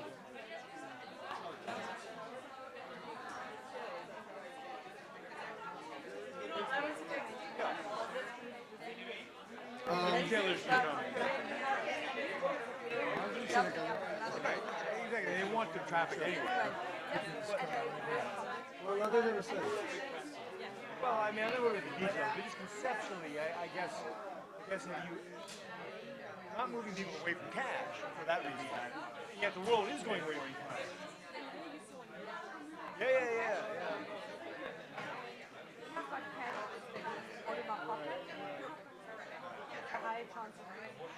No, absolutely. I get all that. But here in the States, when you put cash into the system, you lose money. The consumer does. Is that not true? After the box has established your account. So, the world, you, the vendor, who owns the system that takes, basically gave the government a break. Yep, did. Okay, so, but is that economically viable to continue for the rest of the world? No. You'll be out of business. We can prove that that became viable in less than 18 months. But viable for you, it's not. Because you're losing money. You still have to maintain all the systems, cash transfers. We stayed on this, and I can show you a whole lot. I'm trying to say, I'd like to get the program going, us putting biometric fingerprints. Yeah, sure. And there's real cost there. I get that. It's about 145 million upfront cost. And after 18 months, they're already broken even. And even by just doing it for cheap, everybody in the system is still making more money. I just wonder if you roll that out to the whole world, would it really still work, given that there would have to be fees when you put your money in? Most people would stop using cash, wouldn't they? Then you're still taking a toll on the transactions. So that, It's one of the customers pay. So it sets it off. Very different areas because I mean, I was I've lived here and I always have this feeling like whenever I travel to China, I feel wrong. that's right.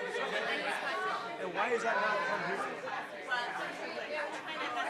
It has come here amongst the reasonably well-to-do. My kids don't carry cash. Thank you. Oye, ¿quieren ayuda con lo del slide?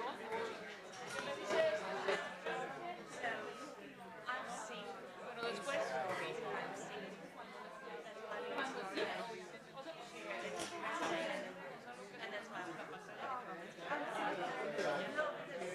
Yo quedé que iba a manejar el slide.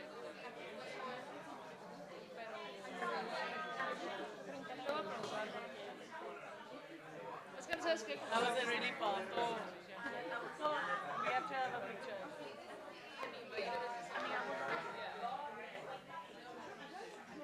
Hola Roberto, ¿cómo estás? Qué gusto verte.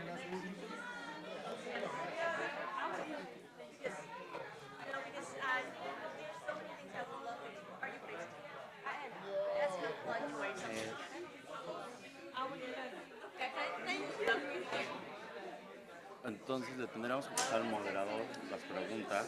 No, es que en teoría yo iba a moderar eso. A mí me había quedado con esa idea. Dejemos, yo lo que vería es, ahorita dejemos que pase esto, porque van un poquito atrasados del tiempo. Empezamos a partir de la comida, o a partir del siguiente. No, es que ya la siguiente ya nada más es una plática. O sea, ya no tiene caso. Pero... O sea, pero por ejemplo, de ahorita mi tiempo va yo de preguntas. Le quiero preguntar, pero la verdad es que no. Nada más que no se les haga chiquito. No se puede. Se puede. Sí, se puede. No es chiquito, todo el mundo es... Hey, sir. Everything is going super well. Congratulations. Good. How are you? Good to see you, man. Good to see you too. Estoy esperando que esta mujer llegue también. Yeah, great success. ¿Pero por qué empezaron tarde?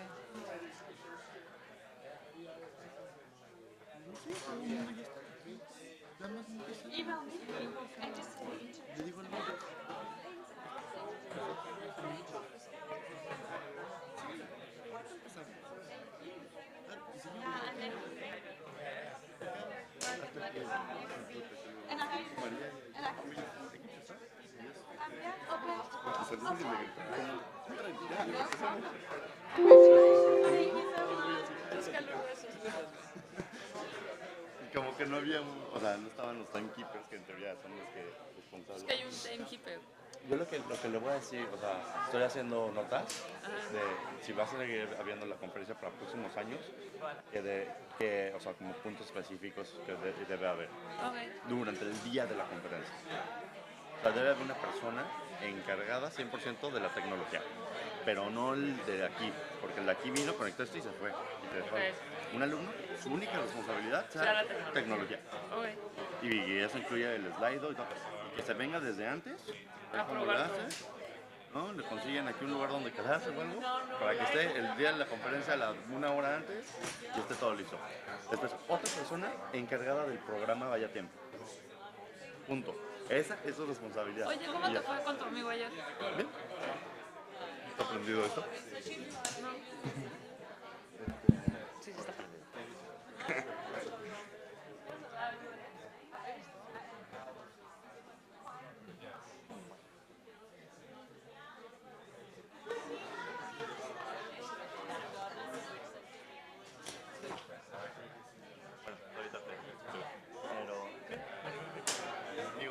Me dio pena porque fuimos a cenar, ¿no? Ese tenía que ir hoy a las 4:30 porque va a ir a visitar a su hermano que está estudiando en Georgetown, en Washington, y se va a ir a las 4:30. Ya salimos y nos vamos a comer. Pero pues él está chiquito, o sea, no está como yo.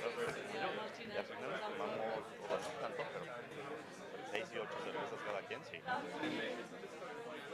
repente me despierto como, abro el ojo como a las 5:45 AM. Es como... No despierto, capitán. Un abrazo. Qué raro.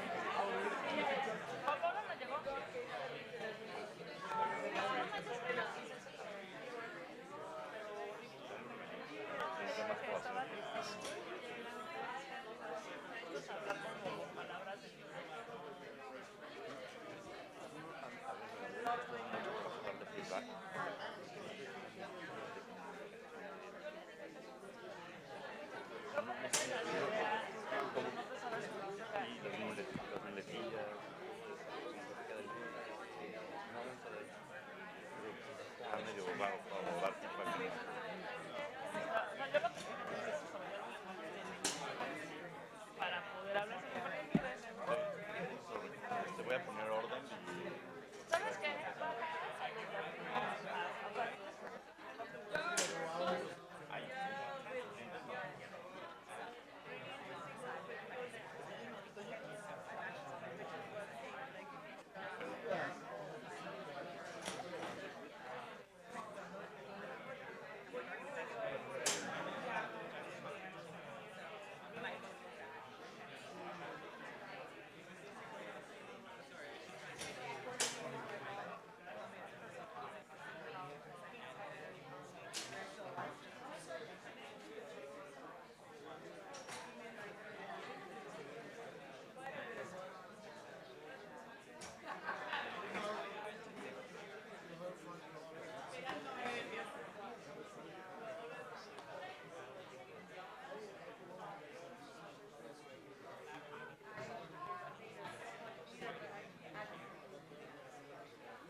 Video interviews.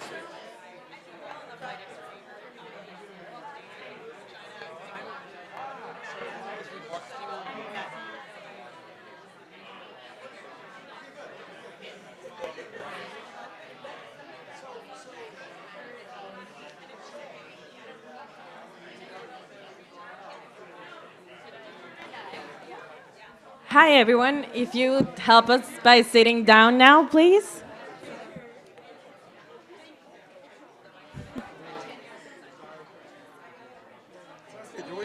Yo voy a traer mi tableta acá porque La quiero puedes ahí. hablar de una cosa. Perfecto. Everyone. Everyone, please take their seats now, please.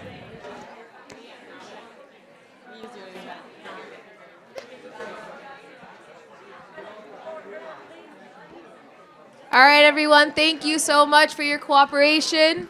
We're going to get started momentarily. If you guys could please take your seats.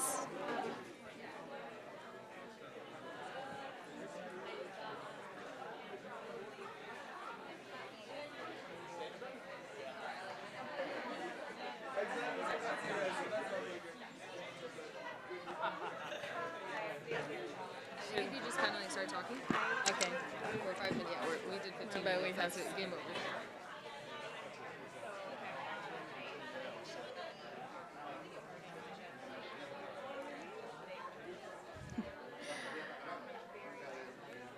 I need this to sit down.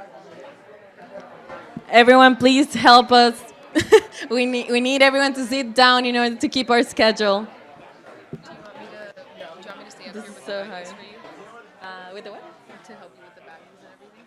If you want to, if not. I'm gonna say it. If you need me, just like I will. You get on the mic, dude. We tried like 5 times. All right, just start. Just start. It's quiet enough. Okay, so our next panel, if they would sit, please.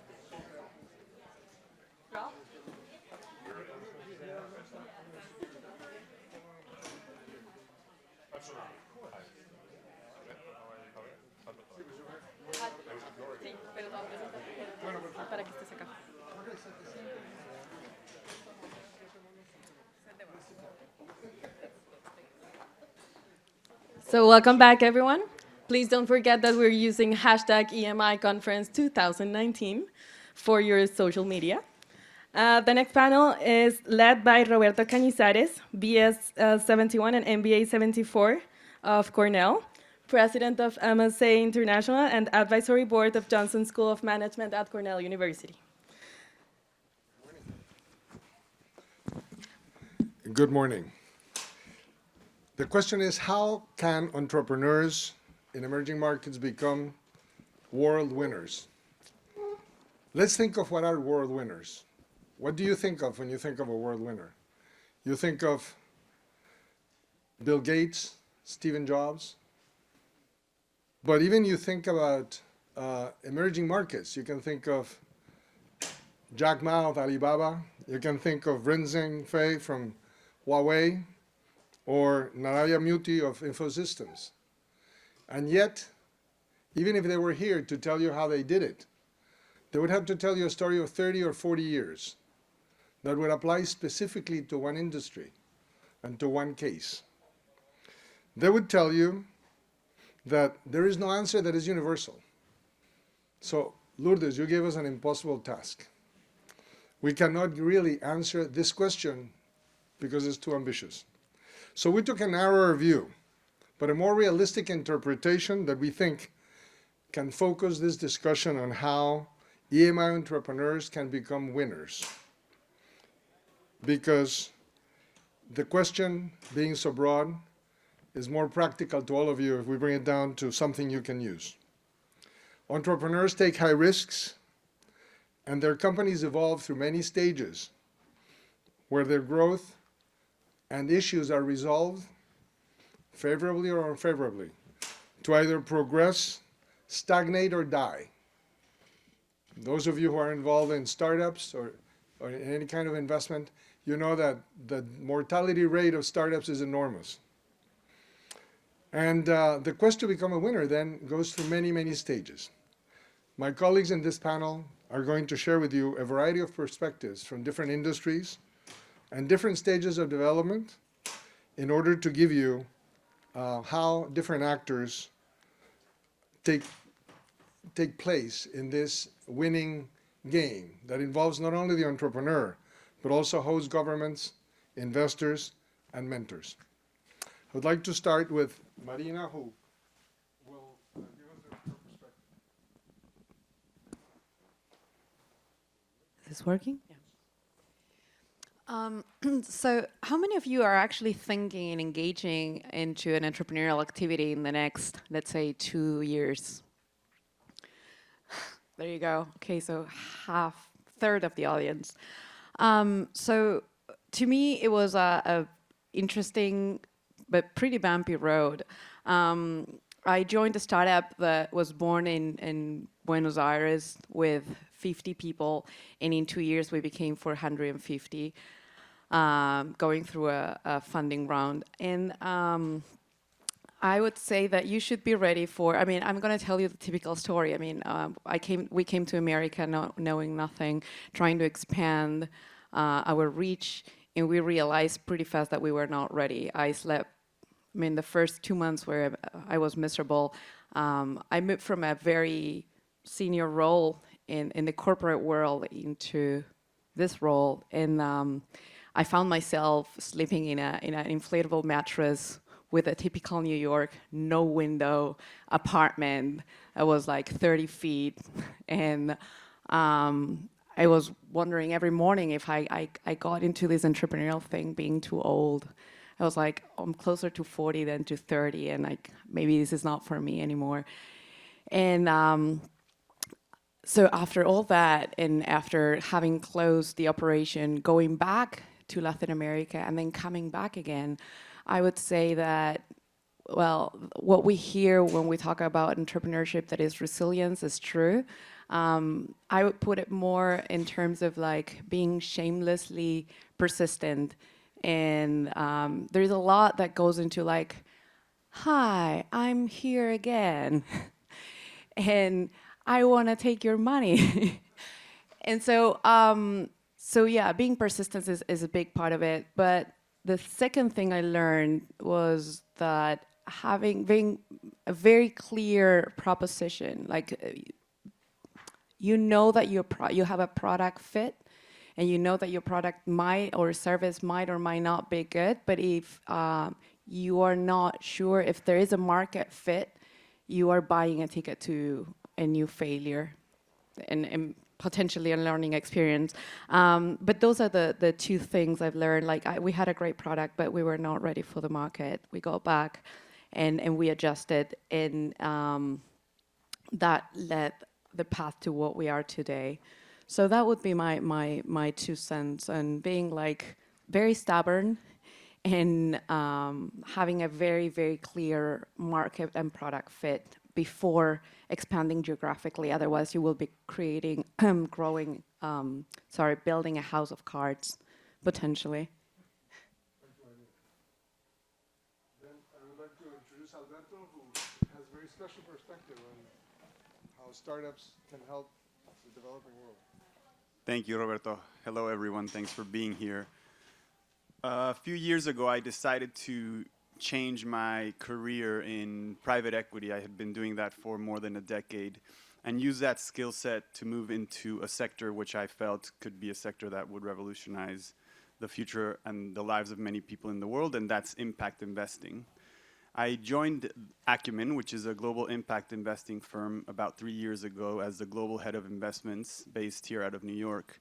And our philosophy is to use capital as a means to solve social issues, investing in early stage startups across different stages from seed, Series A, up to maybe early growth rounds, into companies that have products, services, or are integrating people in poverty into their supply chains so that they can improve their quality of life and maybe help them increase their income. When I think about the winners and what it takes to be a winner, within the social entrepreneurial space, you're dealing with the same level of complexity as any other startup would be. You know, we're going to hear a lot about that today and all the challenges and persistence and resilience that you need to build up a business model and to raise cash or capital for your future rounds, etc. But when you add to that the component that you're actually trying to solve a problem and you're thinking of more stakeholders than only your shareholder, there's a lot of challenges and there's a lot of tension when you're trying to balance profitability or scale with impact. So I'm going to share a little bit about those perspectives in our conversation today and how we work with our entrepreneurs and with our portfolio companies to help them not only navigate access to capital, access to talent, access to markets and customers in very remote locations of the world, but also how to navigate growing a business while maintaining an alignment to a specific mission. And just to wrap up and pass it along to my fellow panelists, one thought that we have, which is also very embedded in our values as an organization, is of course it's important that the entrepreneurs or the founders become winners and ultimately there is an attractive return for shareholders. But we also need to start thinking a little bit more broadly about everyone else. You know, our customers, our employees, Earth, and to try to spill or try to share those wins and those returns into everyone else if we want to change the world and create a better environment for everyone. And using entrepreneurship for that is very powerful. Thank you. Good morning, and thank you for organizing this panel so well. Pierre Dupont, actually didn't strike me when we were on our call until just now and listening to you talk about your first entrepreneurial effort. In the late 80s, in 89, I co-founded a company in England. I'm an American. We happened to be living in London, and I spent a lot of time trying to come back here to the States to raise money. And failed in that. Did not raise money here. Did end up selling the company very successfully to Hewlett Packard of all people. But I just remember that the problem was, which is what I was going to say anyway today, and it's suddenly very clear to me why I'm saying it. You have to prove traction, some value in your home country before you try and go abroad.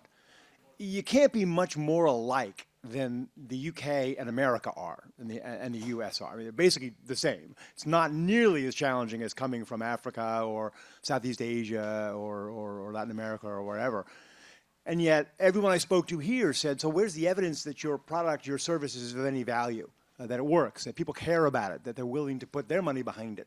And we had some of that, to be fair. We had sold a number of systems that we were selling, but that was the critical question. So I would suggest to those entrepreneurs out here who are thinking of going internationally in one direction or the other to raise capital or to place their product, I think it really helps to build evidence in your home country that the thing works and that people care to use it and continue to use it. With regard to raising capital, which I think was part of the question we were thinking we would try to address here, or at least I do a fair bit of that in life, you know, to have investors in your home country who will speak on your behalf means an awful lot. If you don't have those, that also means an awful lot negatively. So if you can't find someone who knows you, who is of your culture, of your approach to life, who's willing to put their money behind you, then why should someone in a foreign country put their money behind you? So that would be a couple of simple points I might offer to start with.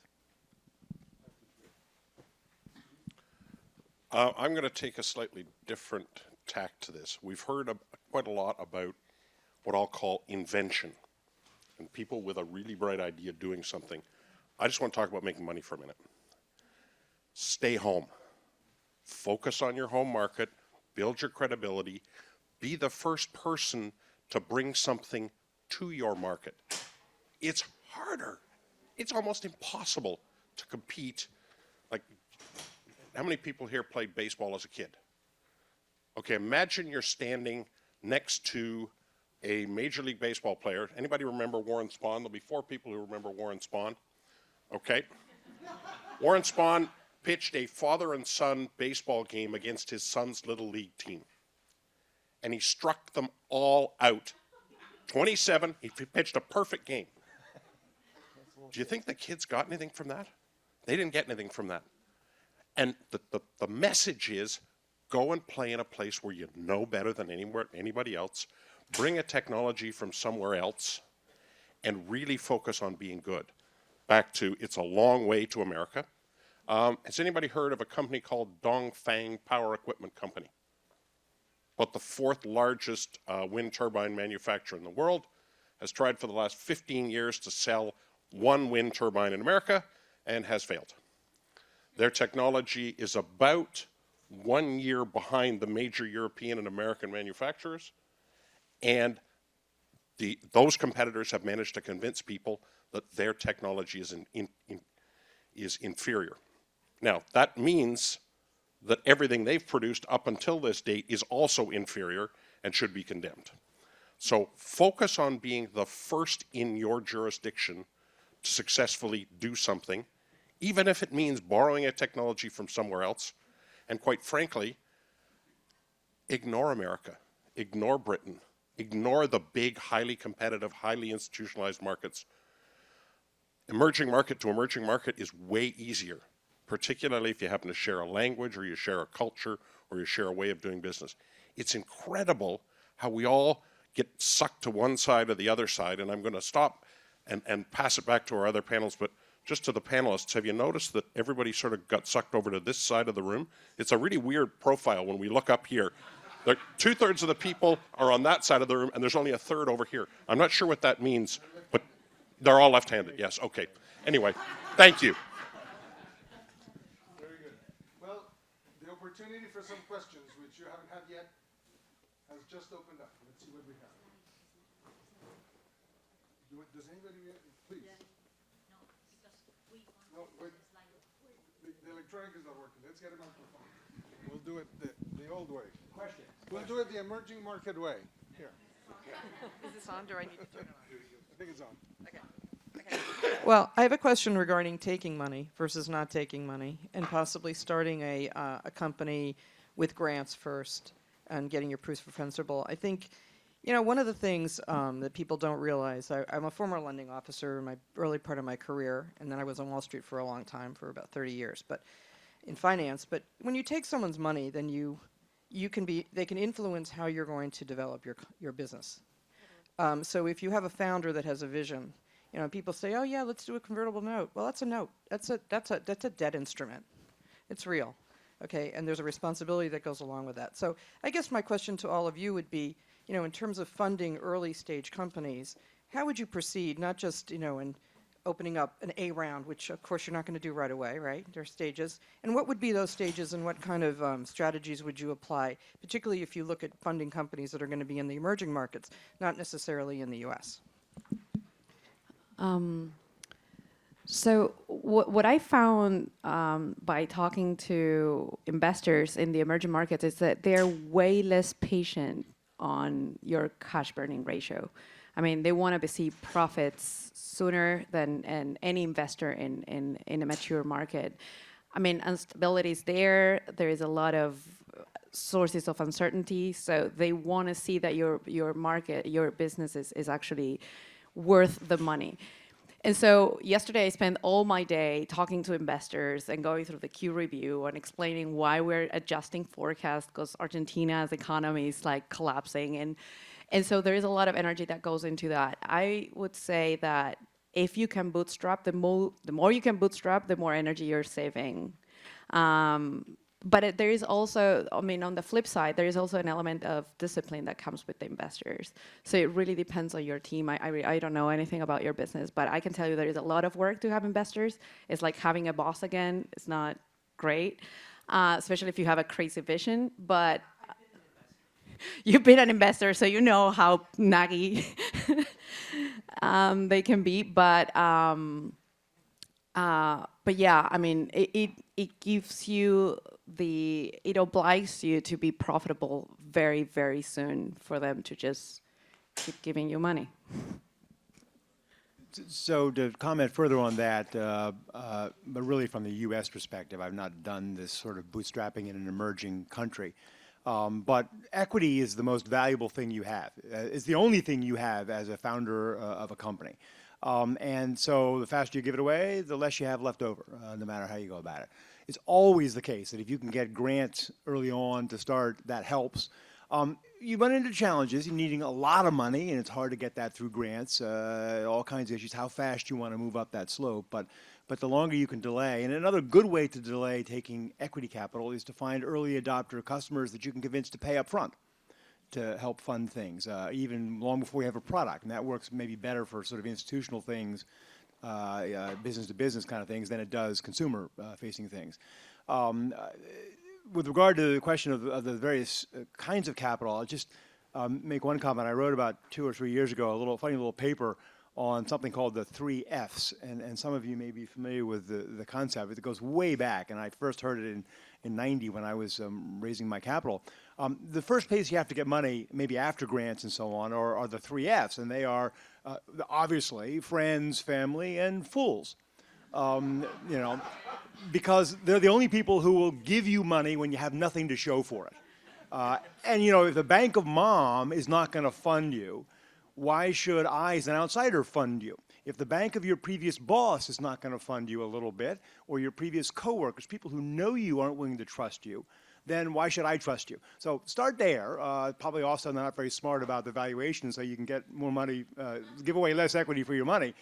But then you'll have to get into more sort of angel groups and institutional, ventures and so on. So, a couple of comments. I would just point you to minimizing the amount of capital you need to raise.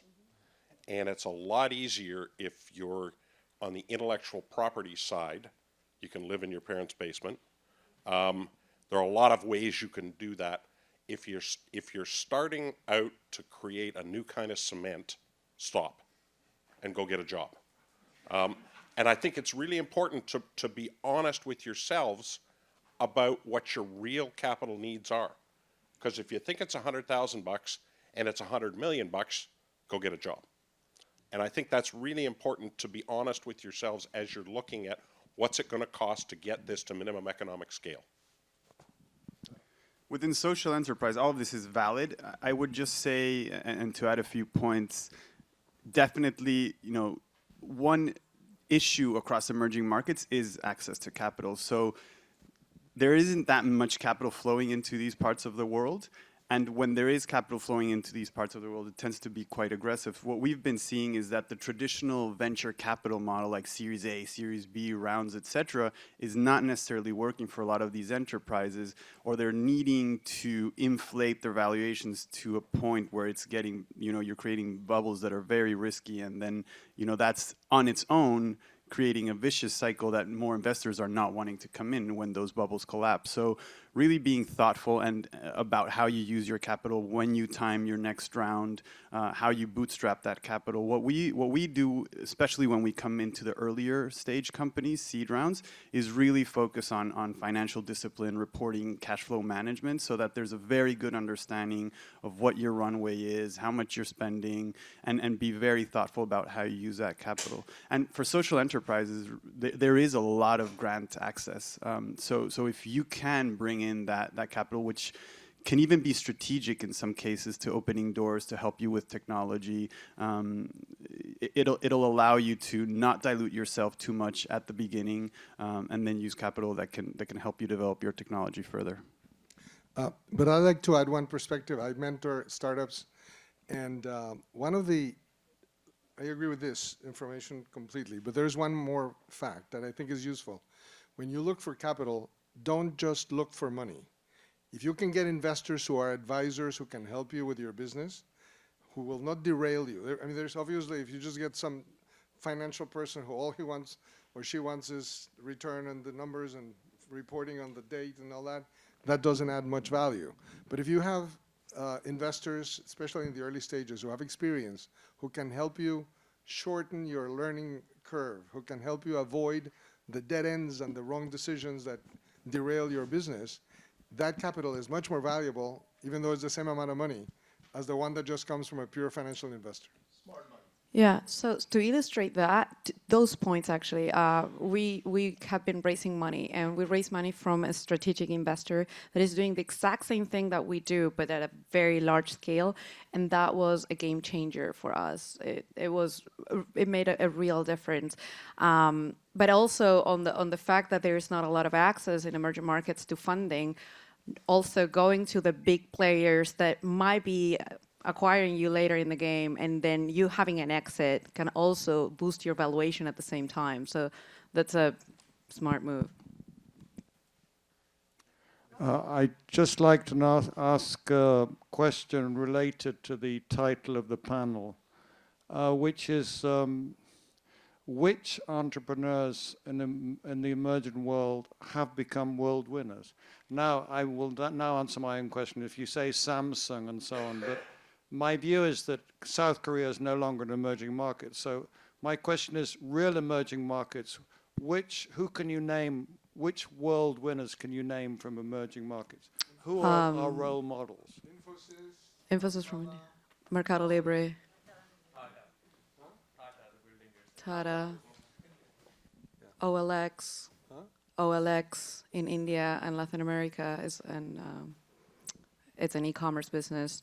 Despegar.com, big travel agency like the Expedia of Latin America. Mercado Libre is a $20 billion company. It's like the Amazon of Latin America. Mercado Libre. But Tim, the reason we reinterpreted the question is because those are like Six Sigma performance goals, you know, and studying those for the purpose of this audience, it might be an interesting story, but is not such a useful story. So that's why we sort of took the freedom to reinterpret. There is a question here. Sorry. I just want to add a little bit to how we reinterpreted that question and how we thought it could be an interesting conversation. Is in order to get to being a world winner, there are many steps in the process that you're going to have to take. So we wanted to share also, like, what do you need at each stage to be a winner in the next stage? And so I think that's something that we have some perspective on, and we can share that. Alberto, I think. Question for you. Maybe if you don't mind reading it, you can answer it. It's in the middle. For Alberto.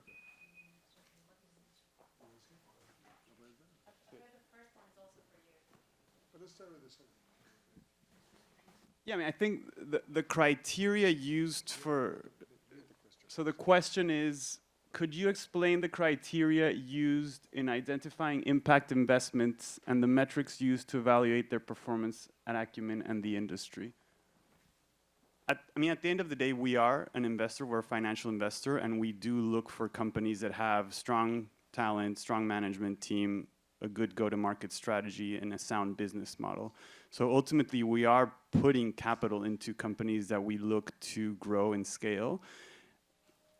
So that, from that perspective, it's a very similar model to a traditional investor. But alongside that, part of our due diligence is now on what is the mission or what is the impact that this company is trying to develop, and how are they going to reach the people that they're trying to reach in order to solve a specific problem. The sectors that we focus on are healthcare, education, energy access, and agriculture.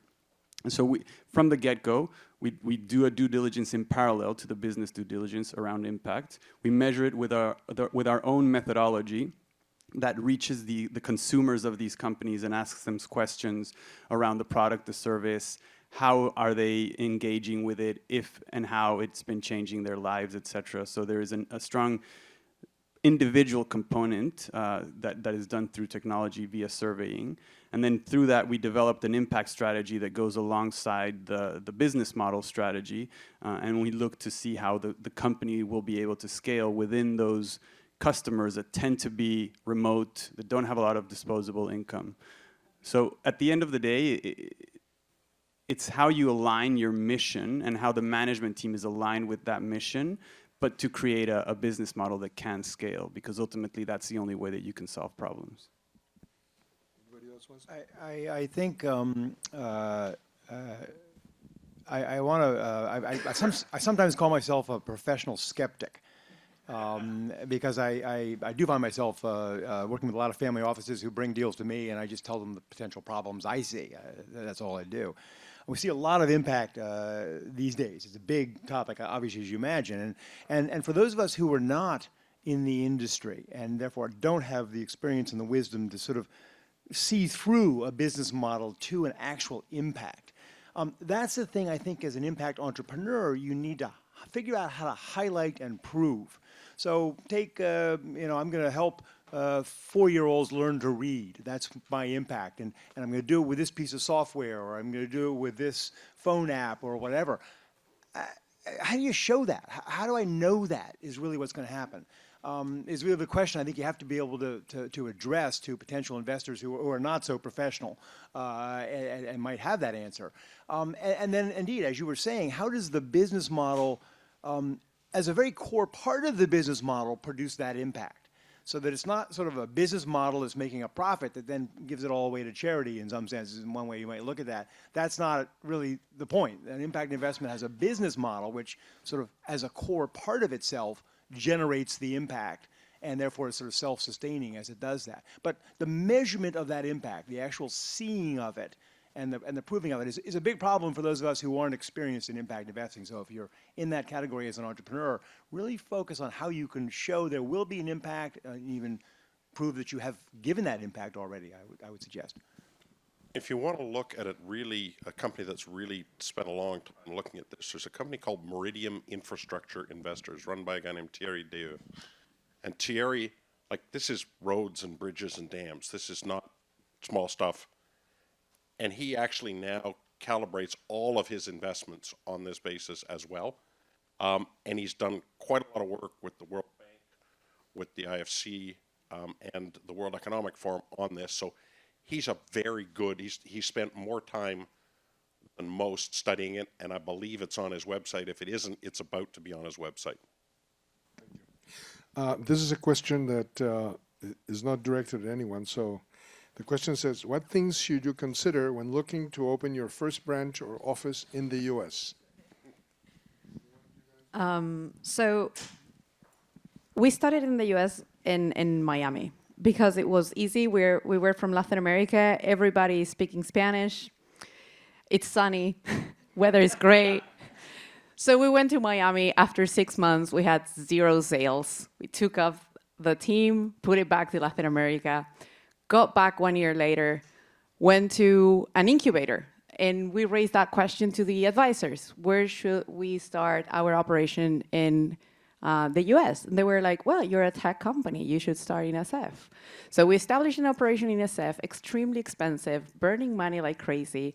After a year, we had maybe 2 deals. We got back.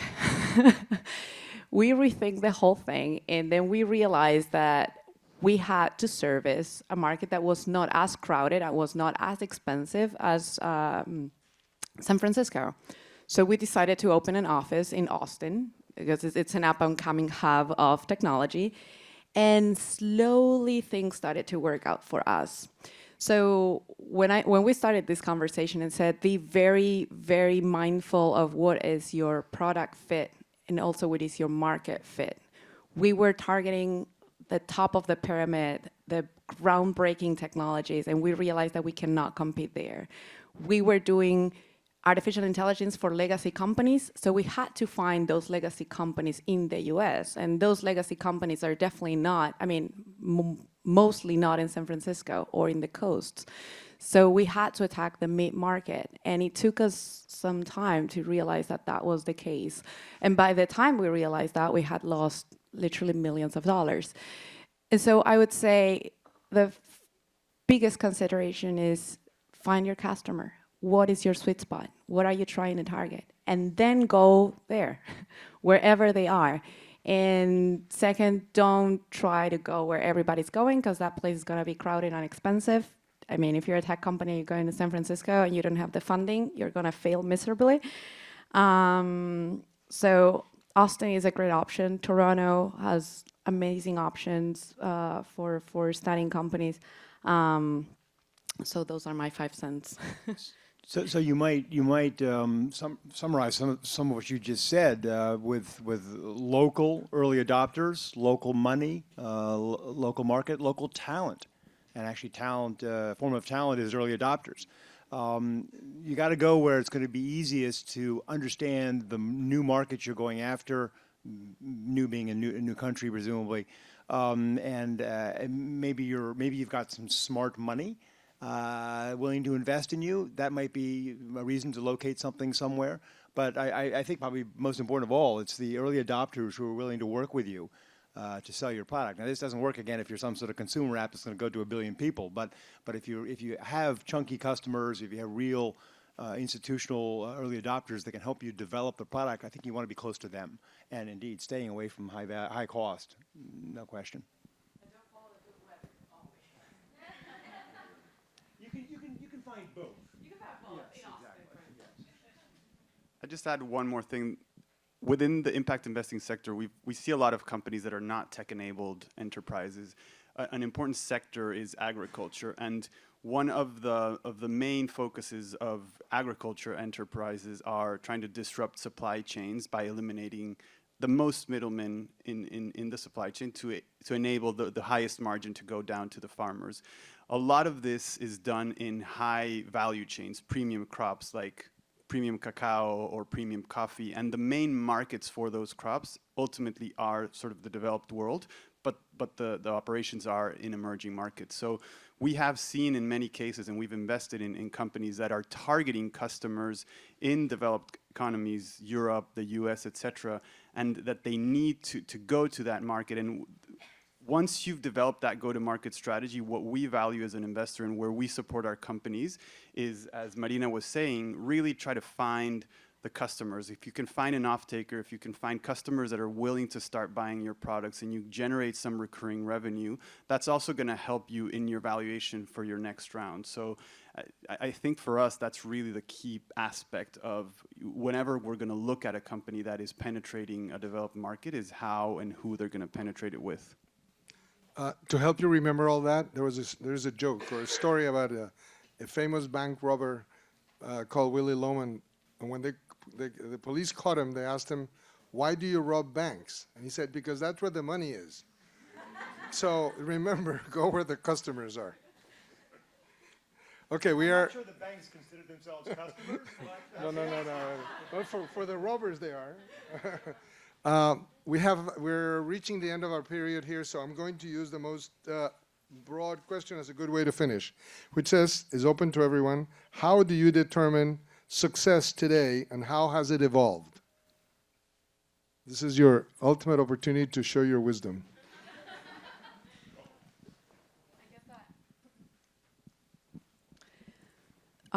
So when I started with my career, success was all about having a penthouse in New York and a 6-figure salary, right? And then you start growing and scaling the Maslow pyramid, and then you realize that there is nothing there, and then you start climbing your second mountain, which is more about giving back, relationships, impacting the world. We are cruising crucial times in which we're pushing into the future a tremendous level of destruction of this land, of this earth. So I think success is doing something every day, being happy, but doing it very mindfully and having a true impact in stopping the destruction that we're pushing into the future. To me, success is being around in 20 years and being able to actually look yourself in the mirror. And the reason I say that is it's really hard to survive. And we all have friends who have been great flashes in the pan. But being able to have a family, be able to have a family that you can talk to and who will come and answer your call when you phone, those things are really important. Just like the business is one of your children, you need to manage the other part of your life as well. So success is about being around and being able to look yourself in the mirror. So I'll play on that a little bit further. I spent most of the 90s as an entrepreneur, started a bunch of companies, took 2 of them public, and then failed repeatedly. So I gave it up. My day had passed. But if I look back at that, those were all what I now call quick flip companies, and mostly what we've been talking about. And this is triggered by your question, ma'am, about other sources of finance rather than selling equity. To me, success, and this is going to be totally absurd, most people, particularly not the professional investors, will want to hear this, but I think having a company you enjoy working in, with communities around you, constituencies you care about, that is growing nicely, that has positive EBITDA, that you can do for the rest of your life, thus allowing you to have a family, and that to me is success. So it's not about selling the company and making the capital gain. I think I've learned to look beyond that today. And I think we do value scale as a successful objective for our investments. Going back to the initial point I made, though, when scale is solely focused on maximizing shareholder returns, in the current context of the world and looking back, we can see the damage that we're doing to the planet and to other human beings.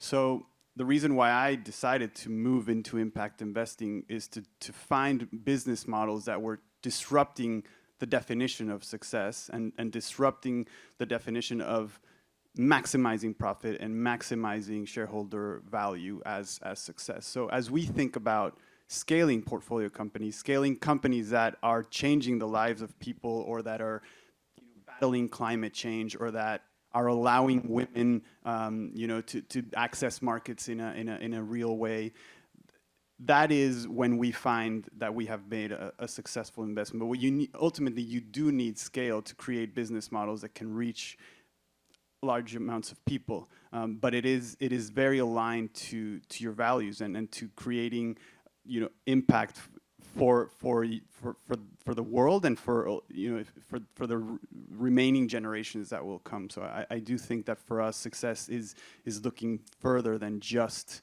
the shareholder and really trying to think more holistically about everybody that's involved. Well, I'd like to thank the panel and for their words of wisdom. Please join me.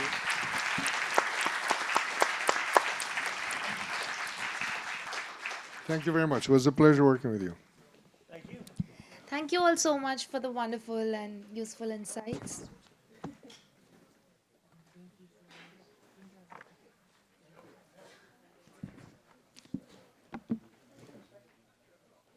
This here, in case anyone needs it.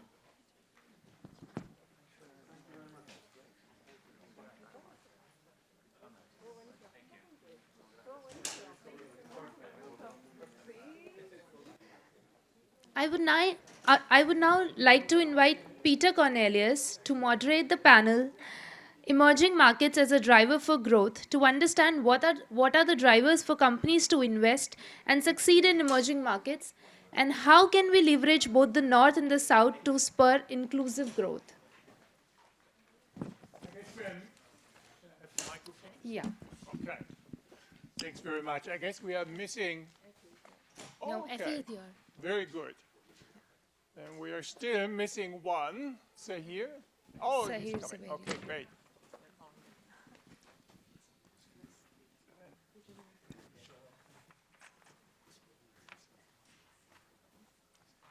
All right. Very good. So welcome to the panel on emerging markets as a driver for economic growth. Like this? Okay. Perfect.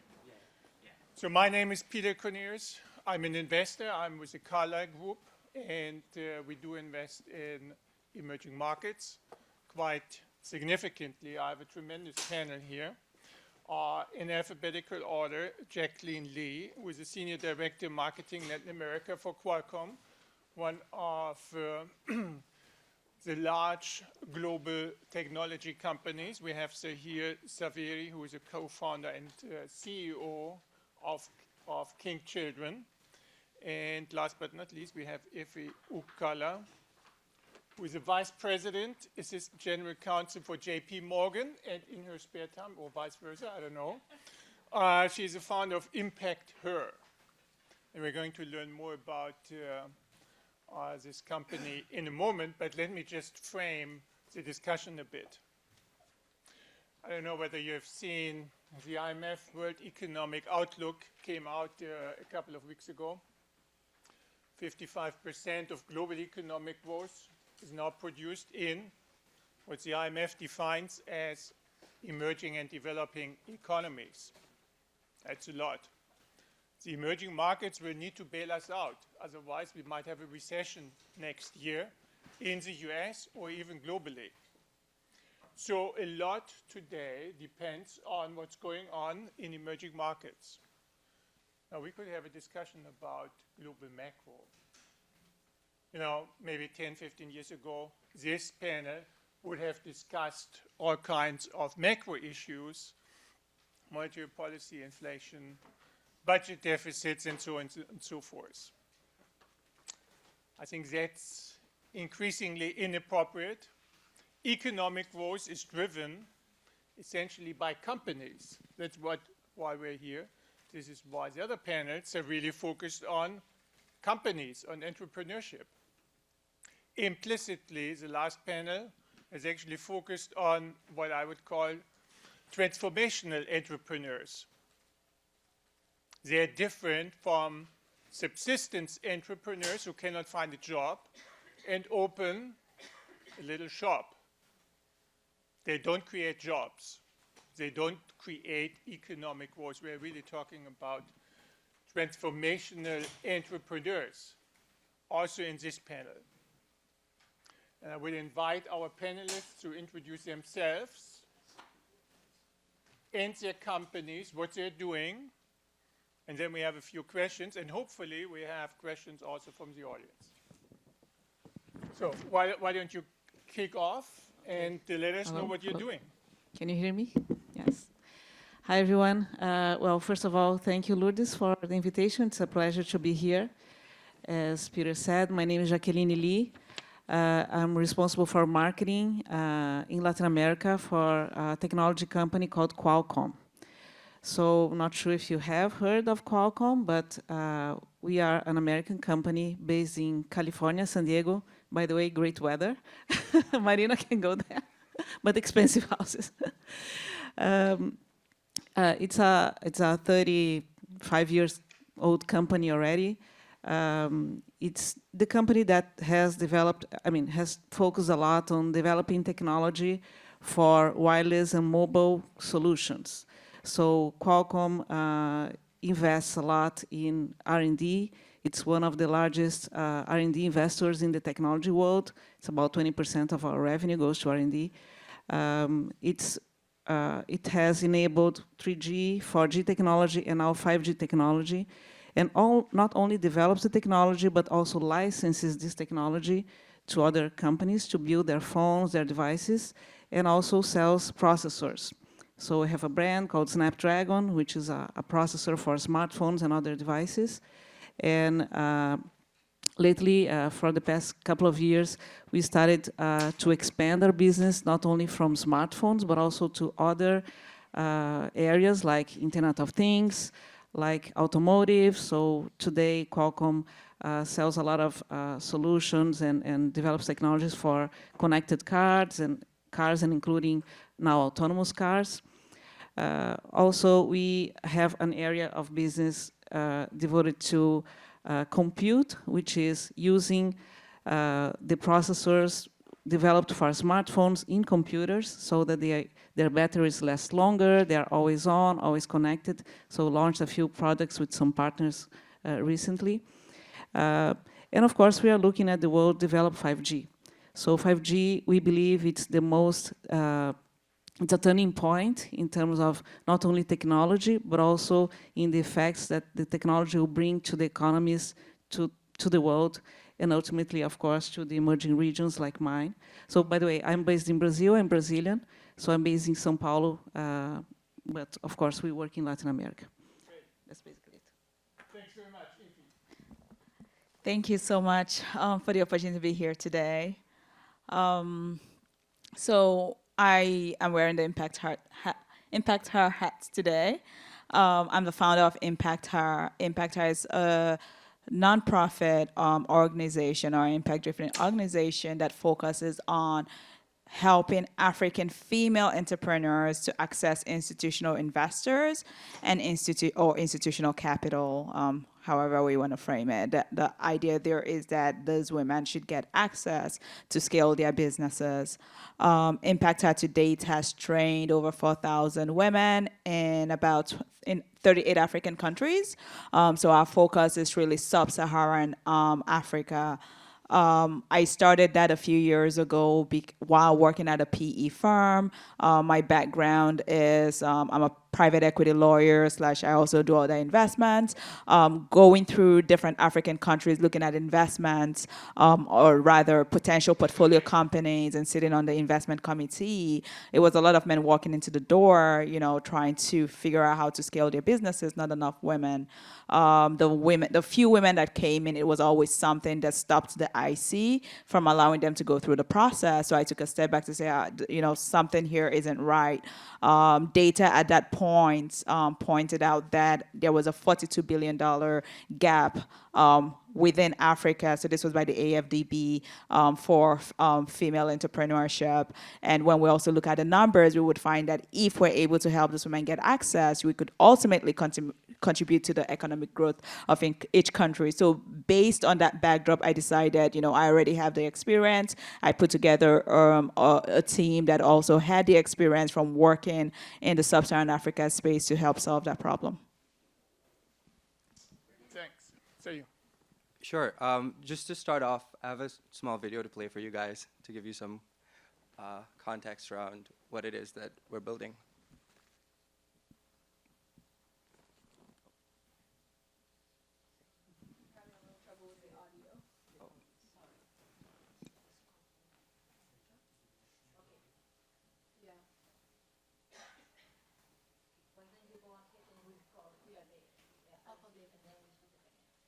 Sure. Okay, so I am building a business called King Children. We are building a platform for zero waste manufacturing. What I think is really interesting in the context of this panel about what we're doing is we've really built a business from the ground up that was designed to work across emerging and developed markets, doing what I believe is leveraging best practices in both. What's happened to the global economy over the last 30, 40 years is that you've had certain sectors that have really kind of, outperformed in developed markets and certain sectors that have outperformed in emerging markets. And what you see is that there's kind of, a lack of understanding of certain sectors as a result of that in each. And so because what we're doing is such an interdisciplinary thing, which is basically developing a new way of making products, right? What we are able to do is we're able to, for example, leverage manufacturing knowledge and expertise that exists in India that does not exist anymore today in the US because the US pushed out manufacturing to the emerging markets about 20 or 30 years ago, and combine that with best practices in software, for example, in the US, and create a platform right from the ground up that's designed to work across these markets, rather than the traditional model where you start in one market and then try and figure out how to take what you've done in one market and make it work in another market, which ends up basically creating a lot of inefficiency at a business model level, because it's not a model that's designed to really leverage across multiple markets. In our case, the example I like to use is that we move our employees between our locations in New York and Mumbai back and forth frequently, and so as a result, our team continues to grow in a way that there's kind of seamless kind of synergy between the two, so that our software engineers from New York are moving to Mumbai, working with software engineers there. We have manufacturing R&D team members in Mumbai who come to New York and work with the team here. And as a result of that, we're able to build something that I believe would be impossible to build either in India or only in the US. And I believe this is a model for kind of the future as you see more and more cross-collaboration. The example exists in our organization right from the top down. I grew up in Mumbai, I studied in the US, my co-founder grew up outside LA, and we have kind of built this company with that at the core ideology. And I'm starting to see more people think about business in a more holistic sense rather than in a specific geographic sense. Do we have the video now? Oh, okay. Right. So let me come back to Latin America, and it's really great that we cover the globe, really, with one notable exception. But so, to what extent does your company compete with indigenous companies in Latin America providing the services you just described? To me. Yeah. Well, this is a very complex business, and of course there's a big ecosystem, right? So Qualcomm today is a global company, and of course that we engage with many other companies that are part of our ecosystem. I think I would say that we are more enablers of other companies than competitors. There's few competitors in this business in the world. I would say that in the semiconductor business, you have big companies in China, for example, MediaTek, or even Samsung or Huawei, who are really big competitors. But companies who use this technology, they can be all around the world. So, for example, Samsung is a global company who uses Qualcomm's technology and, of course, develop their own in some cases.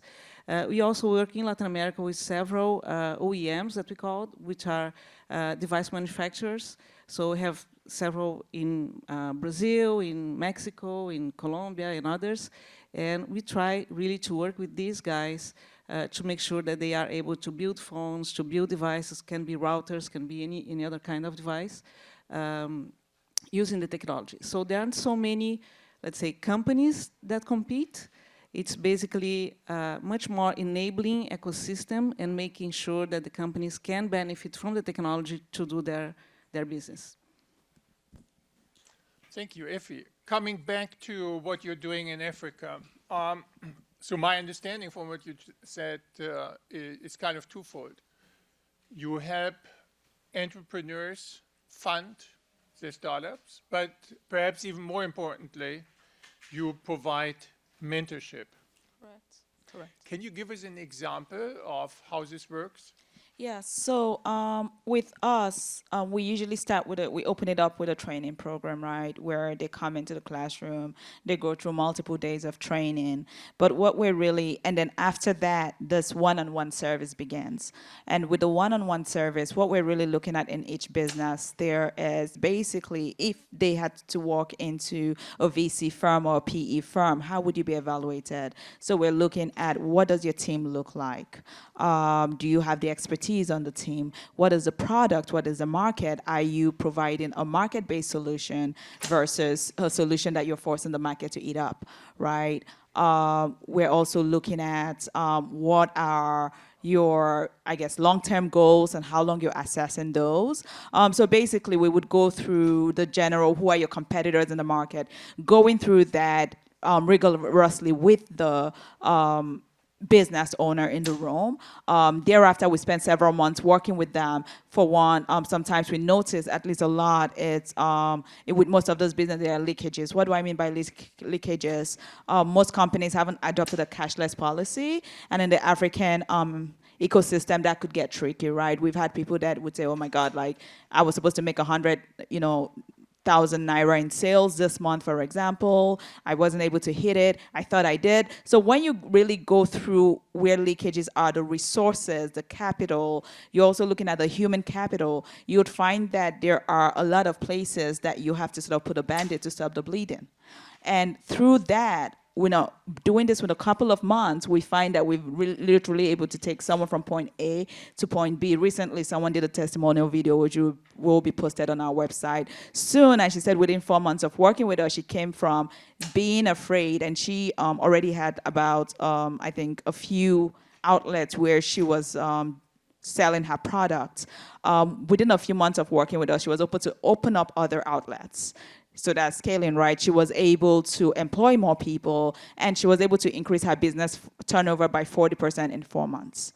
So that is the kind of example, that is the kind of impact we make by working with those people. Now, when we work with you to a certain extent, and we feel you're ready, most of us on the team know the institutional investors, most of the funds on ground. So we already know what their appetite is, and we start making those introductions. So we have a lot of aspirational entrepreneurs here, I believe. After all, this is Cornell Tech, and so Spectrum was running actually a video just a couple of weeks ago, showing how many startups have been created by entrepreneurs graduating from Cornell Tech. That's very impressive. And so the next cohort will also have a lot of ambitions. Now, we heard from the last panel that funding can be an issue. So here, how have you dealt with the funding issues? Sure. So what I think is quite interesting about how we've dealt with funding is that because we are building our business the way we are, where it's designed as a global business from day one, our investors are also global. So we have investors from, almost every continent, and they come in different capacities. So the example I like to use is, we have investors from New York who understand consumer products very well, because New York is a hotbed of activity for, launching new consumer products. We have investors from Silicon Valley who understand deep technology very well, because, that's where so much of deep tech is born. We have investors from India who understand manufacturing very well, because when they see that part of our business and they see the vision of a zero-waste manufacturing platform of the future that we're building, they really understand that. And so what I'm able to do is I'm able to leverage expertise across all of these. And we have investors from, for example, Italy as well, who understand eyewear manufacturing, because that's the initial market that we're targeting. Hopefully we will get a chance to see the video and you'll learn more about that. But what has been interesting for me is kind of stitching together all of these investors who normally would never exist in a single investment at such an early stage, but because it makes sense, they're in this investment. And I'm able to effectively leverage expertise when and where I need it to build something that is very, very unique and that would not be possible with only one of these groups of investors. Now, your financial sponsors don't fall like manna from heaven, right? No, so of course not. How did you sort of got people from Italy interested in this, from Silicon Valley, from New York? So I think that, building a global network for me personally was very, very powerful and important. I actually worked in emerging markets private equity before I started doing what I'm doing now, but I worked in emerging markets PE in New York. And so I was able to build up a fairly global network through that, and that is important. Building credibility with your investors is always important, irrespective of where those investors come from. And so, but what I think, in the context of this conversation, in the context of how what I'm building is unique, what's powerful is being able to speak to different people in a language that they understand, right? I wouldn't pitch the same aspect of what I'm building to an investor in, for example, hardcore manufacturing in India as I would to a consumer investor in New York, not because those two things are not both incredibly important aspects of what I'm building, but because they can understand how I'm building value in that regard in a different way. And that's something that I learned over time through interacting with a lot of people. So, absolutely, you need to connect the dots with regards to what investors are interested in and what you're building. To kind of echo something that was spoken about in the previous panel, which I thought was pretty interesting, is that we're building a business that's unique because we're really building something that's supposed to radically change the way manufacturing happens, right? We're not building a company that we're trying to grow quickly and flip. And so that's a difference, right? If you're trying to just build something that's supposed to, just launch some new product and gain quick traction and flip it, the approach I'm talking about isn't going to make sense. But when you're trying to make fundamental change, especially in kind of something as big as manufacturing, which is half of the global economy, what you need is something like what we're building, which is a slow, steady approach that in a calculated way builds all the bits and pieces. And we are only able to do that by building those bits and pieces globally rather than in any one geography. We're good on the video. Oh, you're working. You let me know? It's working. It is working. It's working now. Why don't you? Yeah, let's watch it. Show the video. No, David, it's a What does Z mean? Z. Everyone is talking about Z. What is Z? It's not just Generation Z. Maybe it's zero waste future. Did you know that 97% of garbage isn't the stuff that we throw out, but it's actually the stuff that factories throw out in order to make the products that we buy? Since the beginning, we've created things: clothing, homes, and eventually eyewear. Originally, these glasses were handcrafted, but were later mass-produced in factories across the globe. We would take an entire block of acetate and carve out only a fifth of it to make a single frame, throwing out over 4 pairs worth of this plastic. Where does it go? The landfill? The Pacific? A turtle's nostril?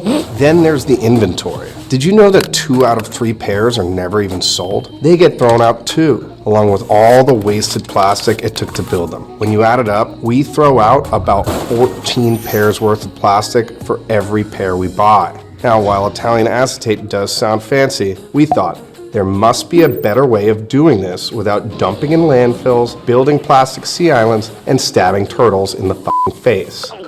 Introducing Vision Z, the future of eyewear and a pioneer in the zero waste movement. High quality, custom laser crafted eyewear designed and engineered to ensure a perfect fit by using cutting edge face mapping software and a precision manufacturing process that delivers a high quality product the likes of which the world has never seen. And because they're made to order, they produce zero waste to manufacture. Yes, zero waste. And of course, they're recyclable.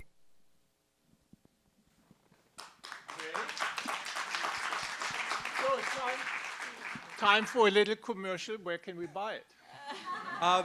Our campaign is actually live on Kickstarter right now. So if you go to Kickstarter and search Vision Z, you can see the whole video and learn a little bit more about the zero waste manufacturing platform that we're building and why it's so important in terms of eyewear to move over to a platform like this. Eventually, you would find it in New York City. Oh yes, you can pre-order it off Kickstarter and you can get it in New York City already. Great. Yeah. Fantastic. And just to that point, what I think is so powerful about what we're building is we also have a localized manufacturing model. And so while we're building a global business, we're taking into account, the realities of the socioeconomic environment that we're in, where our vision is basically to build micro factories locally in each market that we serve so that people can touch and feel and see that process rather than feeling disillusioned by the process of manufacturing because it's happening halfway around the world. Great. So you mentioned Kickstarter.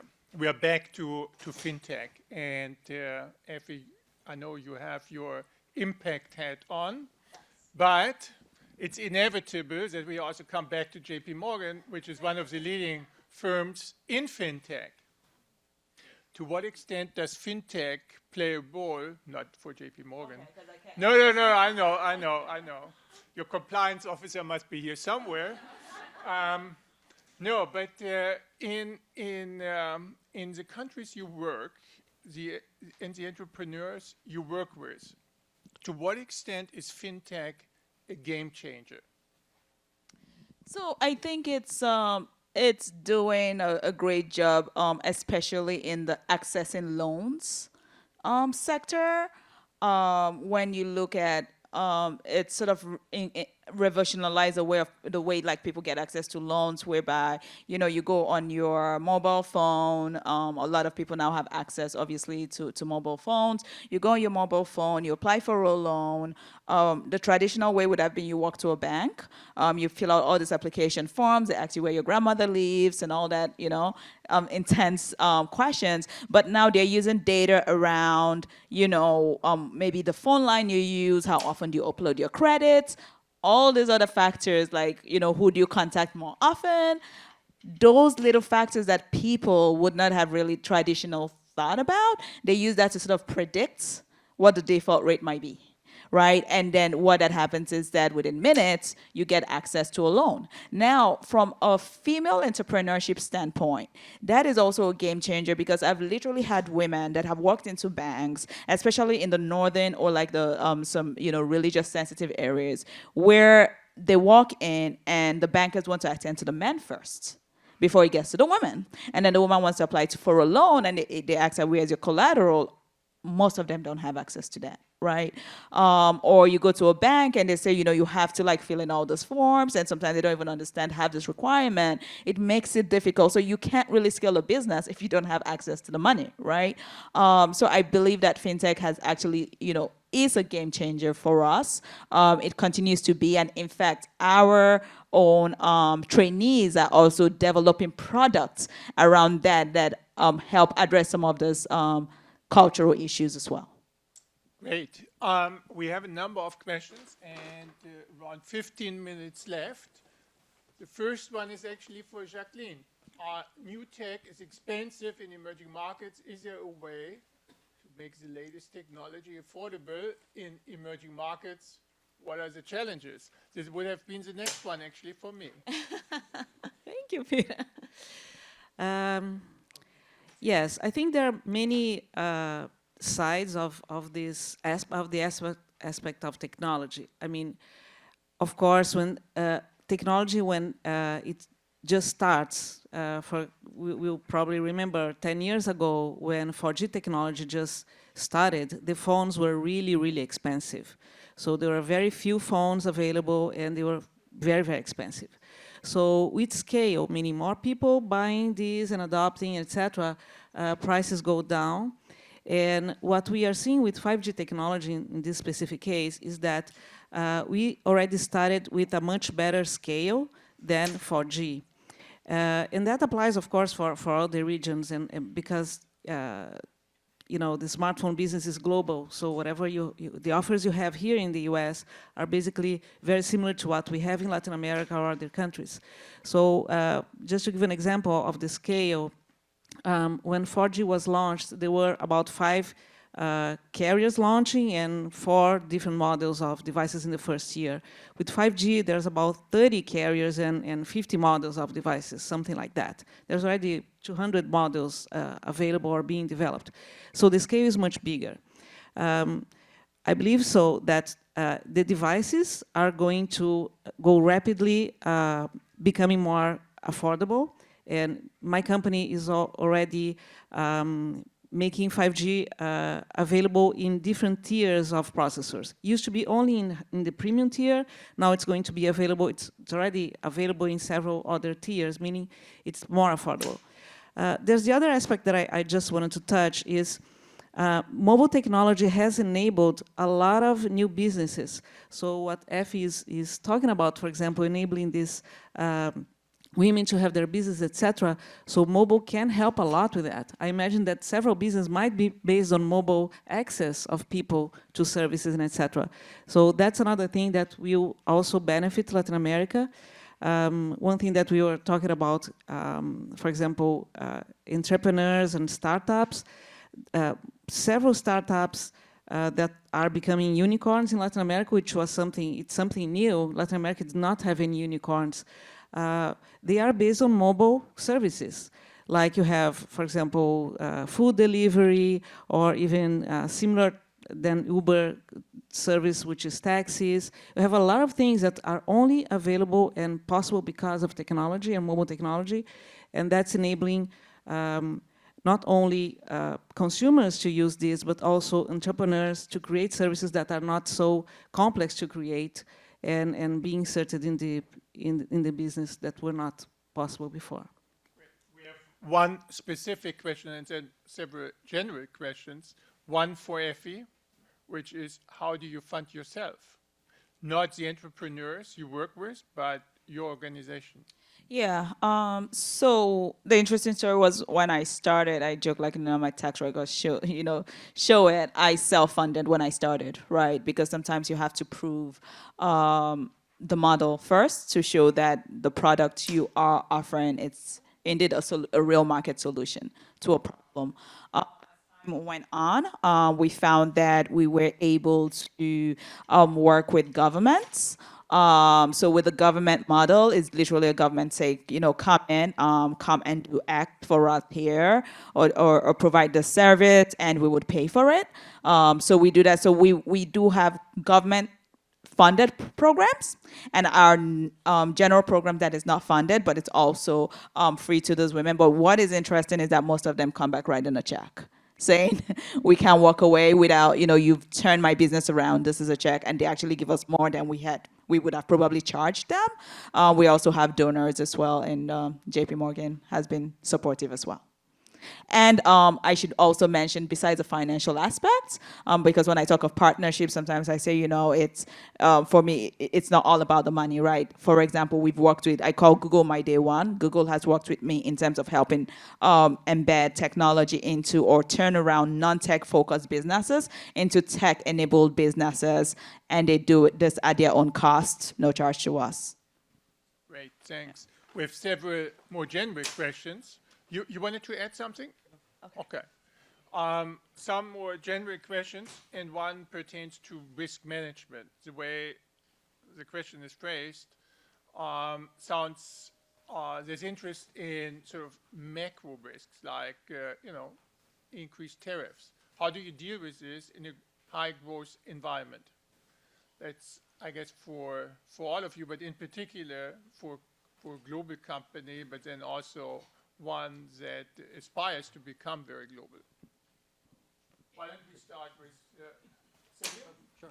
I mean, so this is a really interesting question, right? And this goes back to what I touched on right at the end when I was speaking earlier, which is that the macro environment we have, but also the micro environment we have, right? People's mindsets, how they think about the world, what their expectations and desires are in terms of like emotional fulfillment from the world they live in, have changed a lot. And this is both for young people, but also for old people who've seen globalization. So the way that we like to think about it is we need to drive towards localized globalization, where, at a business level, you leverage what's happening, best practices in each location, like I was saying earlier. But then when it comes to products and services, there needs to be more localization of them, because that, one, allows people to understand the products and services better, because they can communicate with them, they can see the people behind them. And secondly, from an economic standpoint, it makes sense because you're protected, because you're effectively always investing locally in the economies that you're selling your goods and services in.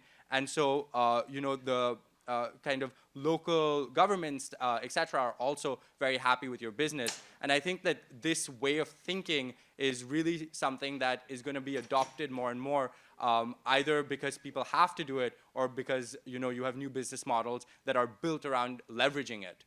And that's really how I think about that issue. Jacqueline, would you like to add something? Yeah, I can add something in the business that Qualcomm works for. So talking about the tariffs, you mean the government tariffs and etc. I think it's a big challenge for everyone, and of course brings a lot of uncertainty to the businesses, and specifically today when we have this new technology coming, that's not good. I mean, you create barriers to countries that used to collaborate. So, but we are seeing, I mean, a lot of effort of companies trying to fight that and trying to convince governments that this is not a good practice. So what I can say is that for companies in general, for technology, which is something that's pervasive in our lives, and you cannot stop, you cannot wait for things to become available, it's not good. But I see a lot of interest of the governments and on how to mitigate the effects of such issues. And the companies are working very hard with the governments and other opinion makers to make sure that this, we have a open world and with more free trade and etc. So I think this is something, it's a movement that's happening all the time, and we cannot stop that. You would like to add something? Yes, I would like to add something. So I want to add something in context, especially of the Africa Free Trade Zone. I hope most of you know what that is about, which will come into effect or will be implemented by next summer. So for us, given that we're working across borders, right, we find that a lot of the women, I say, oh my God, like how do I take advantage of this? Like you have someone who's produced it in Kenya, but feels that that product could be well sold in Zimbabwe. How do I get ready for this? So and I've had like lots of meetings at the AU and whatnot. So what we're like trying to do right now is we're trying to figure out what model standards is, for example, the African Union trying to adopt, right? And based on that, we're going back to those women to say, okay, if you're making shirts, these are the standards that is being proposed. These are the model standards that each country will have to, at a minimum, meet. Another approach we've taken is looking through the countries that those women want to penetrate and using the highest threshold to allow them, to guide them to manufacture. So that is the way we've been approaching it, such that there is no wastage once things are produced and they're able to get access to those other markets. Great. Let's go back to India for a moment. We have one question that concerns the cost base. How are the cost savings in India relative to the US? So it's an interesting question. Yes, there are significant cost savings in India. These cost savings, however, can be double-edged, and that's why how you build your business is so important, right?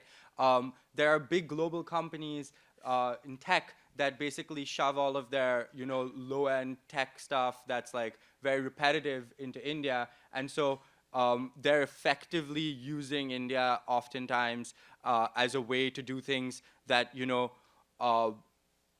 they're matching the cost, I guess, with the productivity output. And this is a story you'll hear a lot about businesses that try and set up an office in India expecting just, it costs, the rule of thumb is about 1/4 to 1/5 to hire a software engineer in India, and then they end up getting no productivity out of it.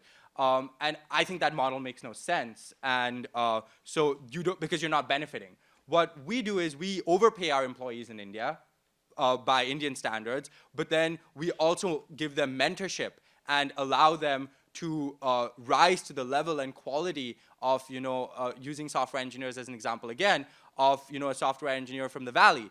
And we do that by, for example, my VP of software engineering, we took him from Adobe. He was in charge of one of their computer vision departments, and he now lives in India, right? And so he's working on a daily basis with our team over there. They are learning and growing much faster than their peer cohort, so they're getting a lot out of it. We are getting cost savings in the process as well, but I think it's all about really matching what you can do and how to really get the best out of a market, rather than just looking at an emerging market and saying, here's a cost saving opportunity, because you still need to build world-class products and world-class services. And so you can't just look at it purely through a cost lens. It needs to be a cost and quality lens, and you need to design your business model to take advantage of that. So looking further ahead, where is the next Flipkart? Where is the next Rumira in Africa? Where is the business opportunities, in particular in India, but also in Africa and in Latin America? Where do you see those opportunities? So, I mean, one of the business opportunities that you see in a country like India is you see the opportunity to localize models that have existed elsewhere. This is very common. You see it all the time. Flipkart's a good example. Ola's a good example. There's lots and lots of like indigenized versions of global practices of Western companies that have succeeded. What I'm seeing more and more, though, is where you're able to leverage unique aspects of a country to build things that you can't build elsewhere. And not to speak too much for Africa, but like mobile payments took off in Africa before it took off anywhere else. That's a great example, right? So it's really about understanding economies. The leapfrog effect is very, very real. And so when you get deep into understanding things and you think of things from a global lens, you can really build business models that are very unique and globally relevant, even out of emerging markets. So for Africa, I mean, you took an example I was gonna raise, which was the M-Pesa. No, that's fine. Out of Kenya, right? We all probably know that story. But when I talk to my entrepreneurs, I tell them, build African solutions to the African problems, right? We're not doing a brain dump here. We're taking whatever we have learned elsewhere and modifying it for Africa. Why is that important? If you have a company that's doing well in Silicon Valley, you go copy the model, you come to Africa and try to replicate it when you don't have 24-hour power supply, how is that gonna work? You have to you have to be practical about it. So I feel like those are the better solutions. And when you ask that question as to, where do we see this, lots of, great stories from, I definitely feel like technology in Africa. If you've been following Nigeria and Kenya recently, you can see there's a lot of activity in the tech space. So that is huge and would continue to grow. And returning like at least sometimes 20x for VCs, doing amazing. And another part in terms of geography, which is the last bit, geography, before when we talk about the Africa growth story and the investment opportunity, we'll talk about Nigeria, Kenya, South Africa, which could be opportunistic.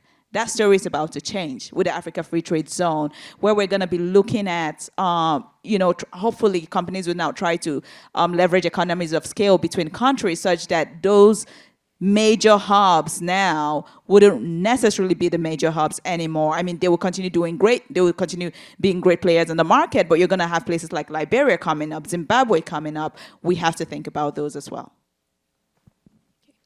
Well, for Latin America, I believe there's a number of opportunities that are opening up with the new technologies, and also the realization of the governments that you have to innovate, you have to be close to what's going on in the world, and you have to expedite as much as possible your ecosystem and the things that will help companies to evolve and advance. We've seen there are some numbers that are interesting about Latin America, for example, that I believe will enable a number of companies to be successful there.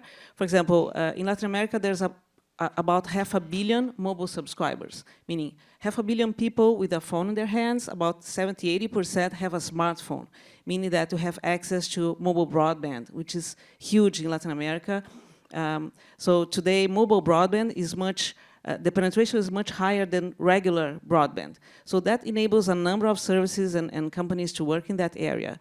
IoT is another big thing for everyone. And in Latin America alone, in 5 years, there will be 1.3 billion connections of IoT. You can imagine how big this is an opportunity for companies to work. Industrial IoT is something very relevant, as Professor Moacir from USP said this morning. Brazil has a number of industries of automotive or steel and not to mention the agriculture. So it's huge opportunities in these areas with the advent of 5G technology. So a number of things that will happen, we'll see. I think it will be a very good story for Latin America. I'm sure everybody has been listening very carefully. There was one question on talent. For some reason it disappeared, but I wanted to take the last 2 minutes we've got to discuss this particular question. Funding, financial resources is a big issue, but human capital might be even scarcer. How do you go about talent when you think about startups?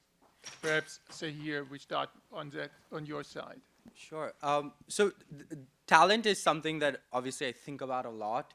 And I've had, in the last 3 years building what I am, a lot of learning on how to navigate talent when it comes to building a global business the way I am.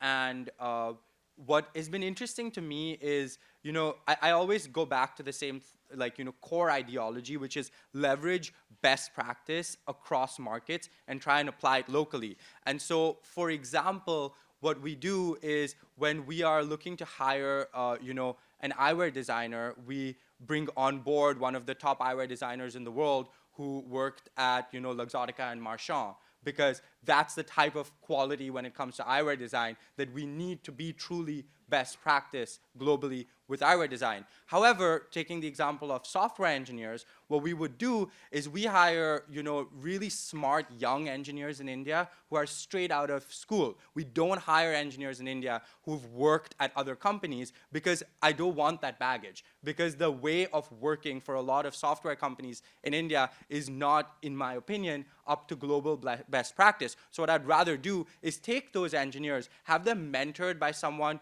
who worked in the Valley, who really can produce best practice when it comes to software, And then as they grow, they are so much better than their peers. And I already see this. They go and they show off about their jobs to their peers because they're like, one, I'm working on really cool tech. I'm working on cutting edge technology. You guys are working on like the boring stuff because the cool stuff's being done somewhere else. Secondly, you know, the way that we solve problems and the way we are, you know, kind of the productivity levels we're able to hit are just way, way higher than their peer group. And so having that global lens and really figuring out what each market can offer you is very, very important. And that's how I've learned to kind of solve this talent problem. Jacqueline, would you like to add anything? Sure. No, I agree with what you just said, which is hiring the bright, the smart, those who are willing to work. I've found that those go a long way as opposed to people who know it all or people who already have a name in the industry and walk in, they come in with that, you know, attitude, at least in that Africa space, right? But and within the communities I have worked in, so not to overgeneralize. But what is also important there is that for us to at least able to minimize, you know, people leaving at, you know, every 2 or 3 months, we also, it's legally allowed there, we do personality tests. To also understand how will the team work together? You know, will they complement each other? You know, you don't want someone to walk into a conference room and they're all fighting each other. You know, it happens. So that is important. And also coming from the PE background, that was something we would look out for, you know, when we went into a company to invest, we look at the team, you know, how did they work together? So that is also something that's important to us. So we also spend a lot of time training them. You know, they take a lot of Udemy courses and other courses to keep getting the theoretical part of what they need to know while also getting mentorship from professionals in the industry. Just a quick comment here. Of course, Qualcomm is a technology company. We have a lot of engineers. That's the talent that we, I'm kind of exception from marketing. But I think that the challenge today of companies in Latin America like us, for example, is to retain people.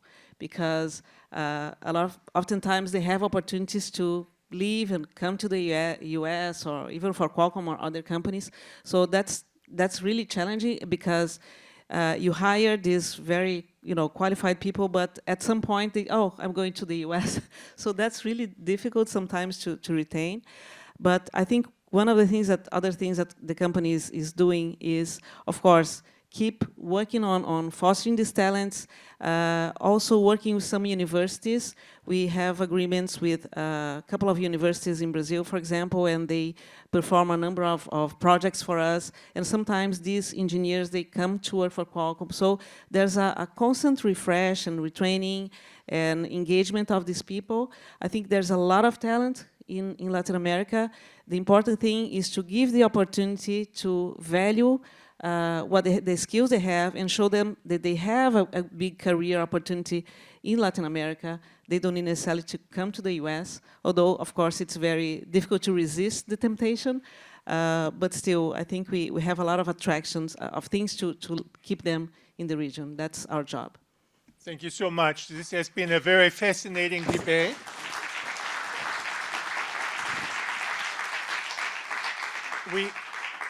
Now, we haven't been able to cover all your questions, but I would encourage you to continue the conversation over lunch with the panelists.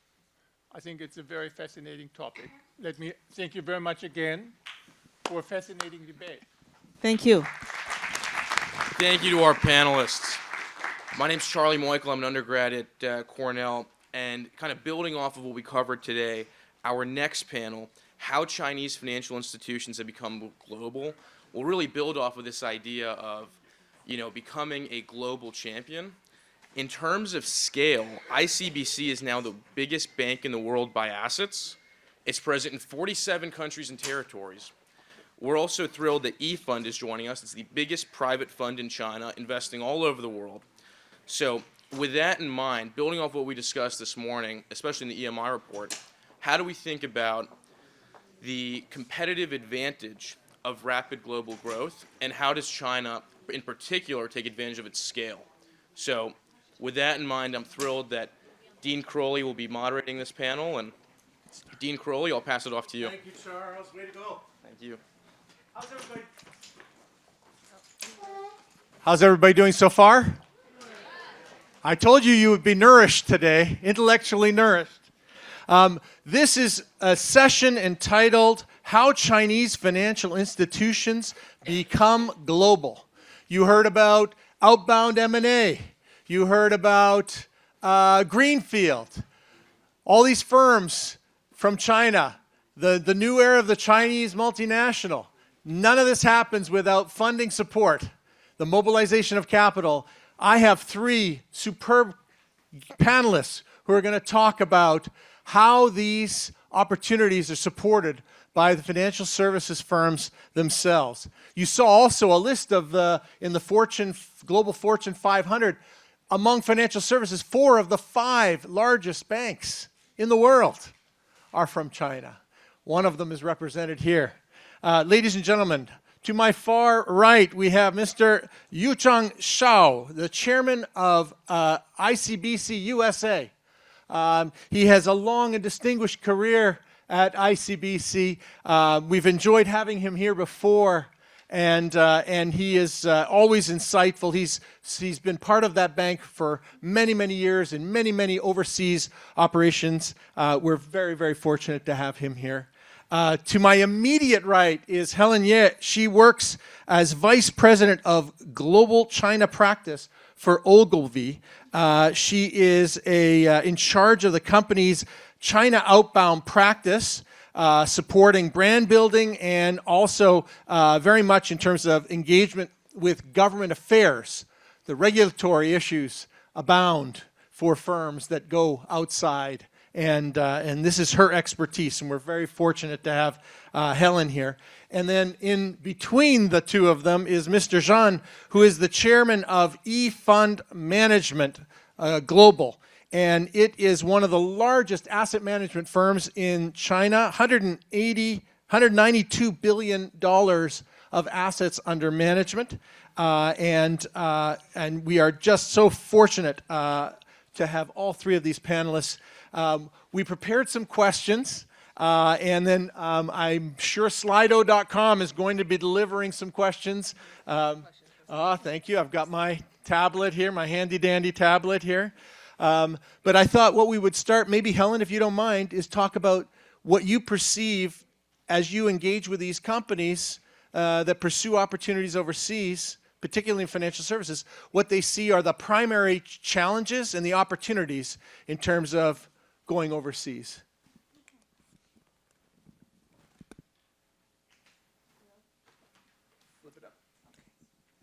Hi.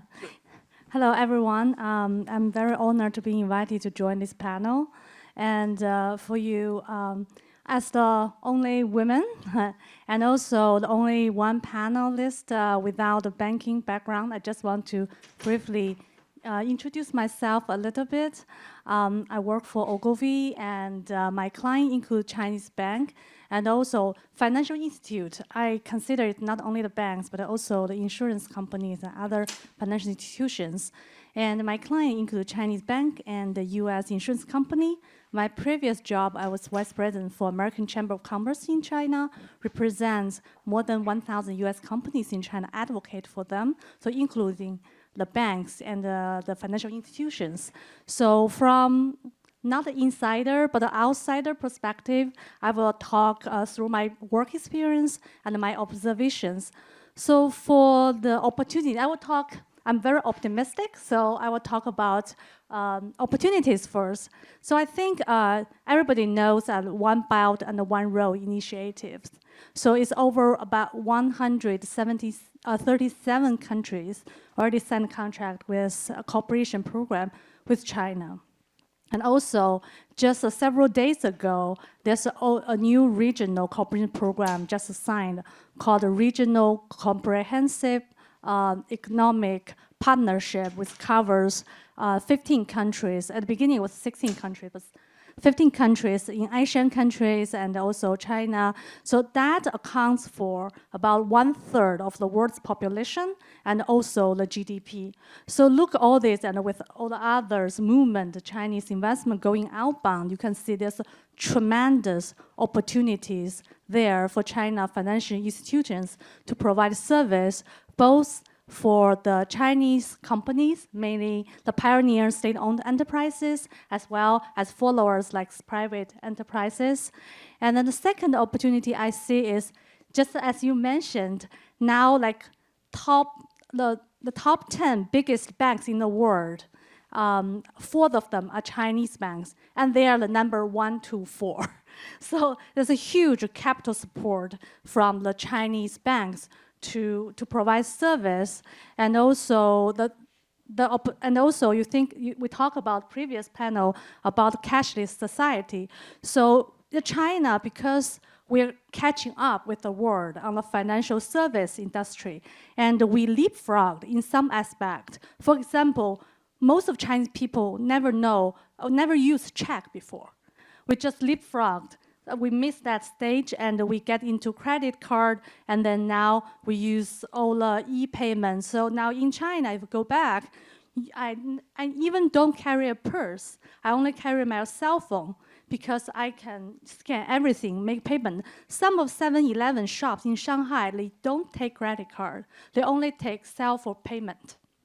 So all these advantages bring the Chinese banks and our financial institutions bring to the world and the opportunities and for us.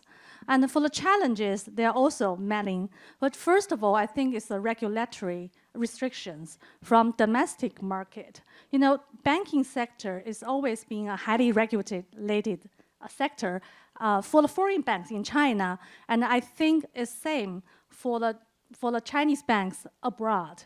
And then there's another policy driven is from headquarters. I think a lot of Chinese financial institutions also restricted their capability by the headquarters. They put them there. You think about, they put them there, and I know many of my clients, Chinese bankers, they are very professional, sincere, try to serve clients, and they can live very, very comfortably in China. Do you think they left their family behind, come to outside world, and then they try to do business? But some of the local restrictions and also the headquarter policy do not allow them to expand rapidly as they wish for. And the second is the product design, because especially for developed, mature markets like US, European market, the banks and also the insurance companies, they've been established almost 100 years, but with Chinese banks or insurance company only established maybe 30, 40 years. Even Taiping, they claim 90 years, but there's a huge gap in between. So for the product design, it's really difficult for them to compete with the local competitors. And so for some of the Chinese companies, their only competitive advantage is they know Chinese market very well. They have huge fund support. So they have to utilize this specialty to take the market share. The third is from my professional, I think is about brand building. So even though you see like top 4 Chinese banks among the world, you know, the top 4 biggest banks in the world, but do really use their service or recognize their names?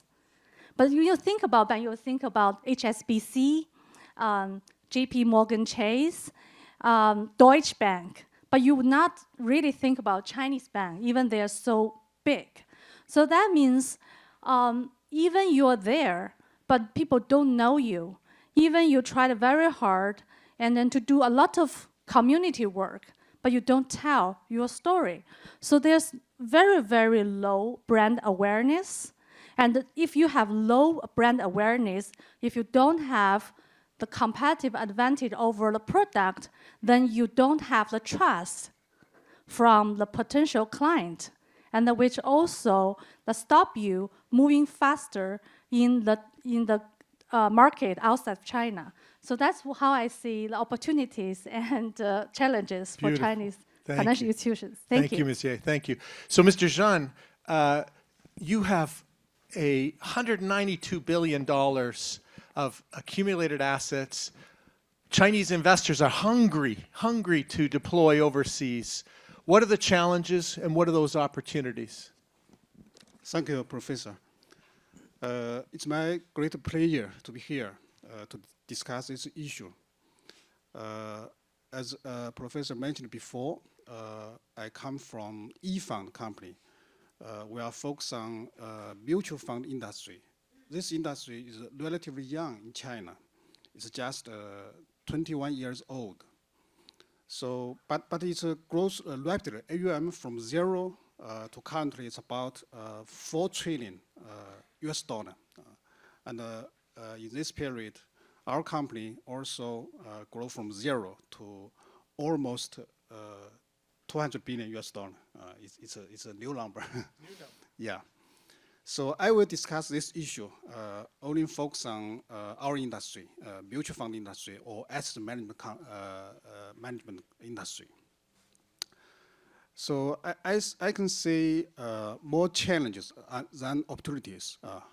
Opportunities may be 3 aspects. Number one, we can see wealth in China grows rapidly. According to research conducted by academic and bank recently, they find average household wealthy about 1.6 million averagely. But among the top 20, this number increased to 4.5 million RMB. So it's the Chinese people household accumulate more and more wealthy in recent years. And unfortunately, most of this, more than 60% is real estate. But investable financial assets also very big. It's about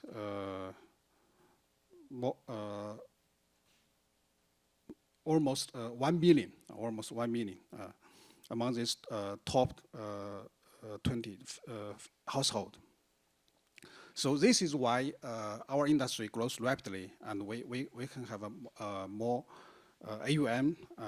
This is number one opportunities. And number two, as you know, Chinese capital market, we have a characteristic high alpha, but high volatilities, high turnover, which means not stable. So investors want to diversify their portfolio. So you want to go to overseas and invest globally. That's the other opportunities. The third one, also foreign investors, they want to seek high growth and low correlation with their assets. So this is an opportunity for us to help them to invest in China. This is opportunities we see. And the challenge, we have more challenges. Number one challenge, because our target clients is domestic clients, but their investment horizon very short. According to some research, it's less than 1 year. But this number for foreign investors, institutional investors, is about 5 years, and other investors, it's more than 3 years. So a very short investment horizon is a number one challenge for us. And number two challenge, because in developed country, just like in US, it's a very mature capital market. I don't think we have an opportunity to do the investment by ourselves. So you can see fees are also very low. ETF fees, just a few BP, even free, just Fidelity allows this. So this is also challenges for us. And the third challenge for us is Chinese capital market is more open than before. So currently, the regulator just announced the foreign investors, foreign money managers, they can have their subsidiaries, 100% owned subsidiaries in China to operate. So there are more competitors into China. The last challenge is how we can keep and attract talented people, because this business is about human resource, not about capital. So this is the challenge we see. Thank you, Okay, Mr. Zhang. On the fourth challenge, Cornell University can help you a great deal supplying talented people for your firm. I just thought, consider it an option. Consider it an option for you, sir. Mr. Shao, you're part of one of these mega banks in the world. You are part of their globalization. Give us a high-level picture of how the bank thinks about this strategy. And I'm going to slip in one of the questions that's already come in here. Can you give us a quick sense of just, I suppose the question is about maybe your lending portfolio, what fraction of the overall asset base is globally facing versus domestic in your answer? Okay, sure. Thank you, Professor. It's a pleasure, always a pleasure to be here. And I want to appreciate also the comments from Helen in her recognition of how the Chinese bankers having a lot of difficult time in overseas.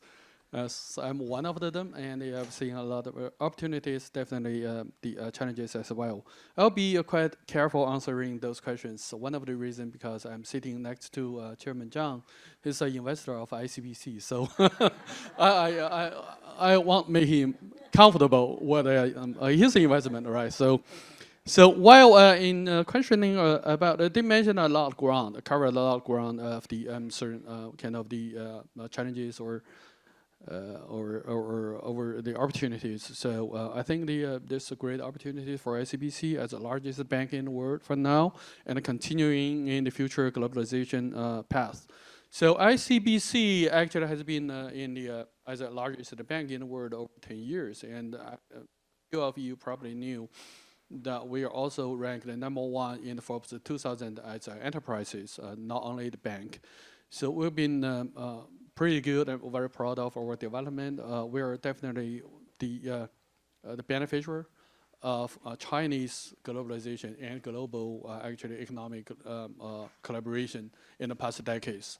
And we're seeing a lot of challenges right now. And also that we're overcome actually a lot of difficulties, like Helen mentioned or Professor mentioned, in the way that we're becoming more international bond.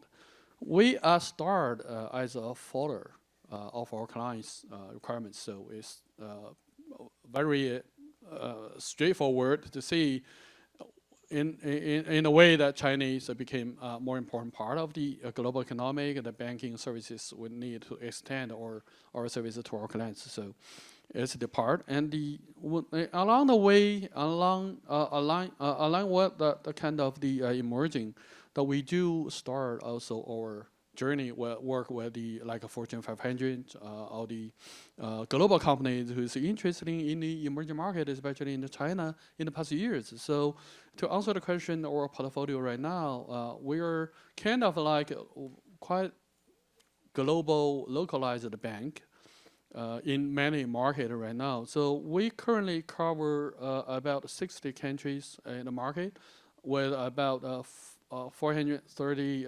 institutions, subsidiary or branch. And in China, still is the largest part of the profit is from China is over 90%. But since the scale of ICBC is very large, our overseas operation already can rank something around 50 or 57, I forgot about, as the largest bank in the world if we count the overseas operation only. So our portfolio currently for the overseas operation, in In ICBC in the U.S., that we cover mainly the Fortune 500s in the U.S. We covered about 60% of them. So many of you probably were quite surprised at why that we cover so many mega U.S. company in this market. It's because of the globalization, definitely, and because of our view in the future need or future requirements of the clients and how it can work out. And in globally based, among those almost 60 countries, the majority of those countries we have the branch with is the emerging market rather than developed market. We do not feel like that we one of the important competitor in the development market. We're coming from the developing country, and we are quite focusing on the developing country emerging market, and we realize that we have the strong advantage and the opportunity in the emerging market. This is the commitment that ICBC had made to many countries. So briefly answer your question. No, it's a great, I love the last part, especially because there's a lot of recent research in the emerging market space talking about the fact that the rising multinational firms and banks are more agile and more adaptable in the complexity of other emerging markets than developed market firms are or were in trying to seek opportunities in there. They just seem to be more agile and more adaptable to the complexities of the regulatory environment, the compliance environment, and all the infrastructure challenges. I told my panelists on Monday when we were gathering that I didn't think we needed to worry about questions because they're flowing from the audience. So Helen, I'm going to throw one right at you if you're ready. These are going to be like short snapper questions, okay, Helen? Here's your Ms. Ye. You mentioned how foreign consumers trusting Chinese banks are low. What would it take, and what are some of the actions Chinese banks can take to change that? Mm-hmm. Yeah, the very basic thing is, first of all, clear about your position, and also build up the basic brand asset. Because if you look at, this is a culture difference. When you look at the website, especially for retail, banking retail business, and then Chinese bank just tell you what we do. But then the competitors, the foreign banks always say, you know, what I can do for you. So that's the difference. So I see most of Chinese banks now establish the basic brand asset for people to understand. It's like, what's your name, who you are, tell your story to us. This is basic. Then the product is always the key. Especially in a mature market, you can't only have good product. You have to have a good PR and branding combined with it. So that's the start point for Chinese bank. Marketing 101, huh? Marketing yeah, 101. Because previously you see most of countries, most of companies, they put marketing department. Now you can see the trend disappearing of CMOs because market branding now already built into the business strategy for all the multinational companies. It's a new trend. It's no longer being just a department. Okay. So it's integrated beautifully with the whole long-term and short-term development of the company. Thank you. Fantastic. I'm going to send Pat Campbell's question to you, Mr. Zhao. As Chinese financial institutions grow internationally, how will they tackle issues of issuing loans specifically to over-levered firms domestically? So it's the question seems to be thinking about the consequences domestically that result from the opportunities pursued overseas. I'm not really sure I get the question, but to me, ICBC, like many of the largest banks in the world right now, so they were quite similar compared with the JP or Citi, or in terms of the risk pricing, how that we manage and control in all the aspects of it. Seeing that how those clients is working on the global base, and not only the Chinese client, but many were actually the global clients, Fortune 500s, like I mentioned, that we do feel kind of like ICBC. It's very important point over there is the changing business model of the banking industry in the world right now. The clients were seeking actually a one-stop solution provider rather than a traditional lender. So I think that's covered a part of the ground of the question.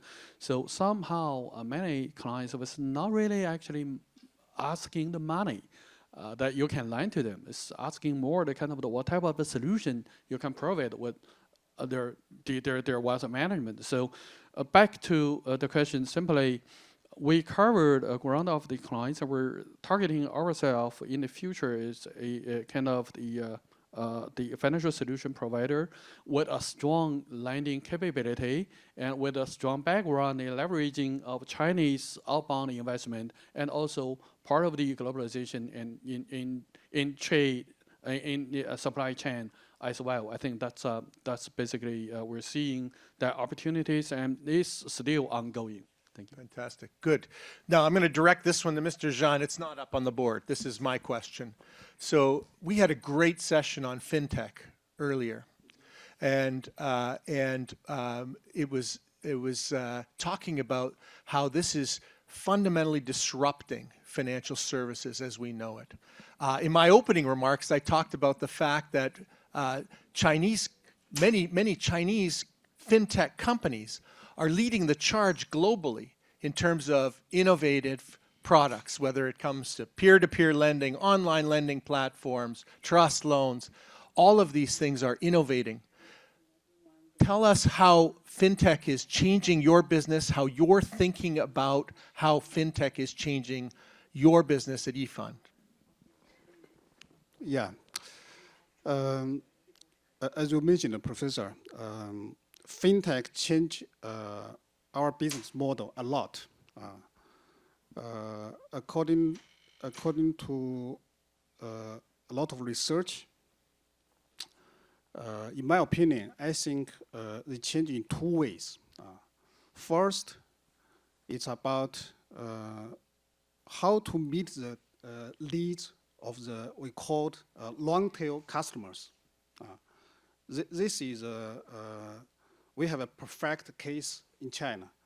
Just like you mentioned, Alibaba, they have subsidiaries focus on money manager because they have a huge platform, huge clients. So they have maybe the largest money market fund in the world. It's about 200 billion US dollar, more than 200 billion US dollar. But most of these clients are tiny investors, tiny clients. Yeah. Maybe only 10 RMB, 1 US dollar, you can be a client. So this is a successful case, I think. But on the other hand, it's a challenge because in our industry, what we do is achieve high risk-adjusted return. But this is more difficult. In this case, it's not new in our industry because we have quant investors for many years. Right. We have a very successful quant investor, just like Professor Sim's analysis fund. So they achieve very good returns for more than 20 years. But they have a capacity. Right. Capacity.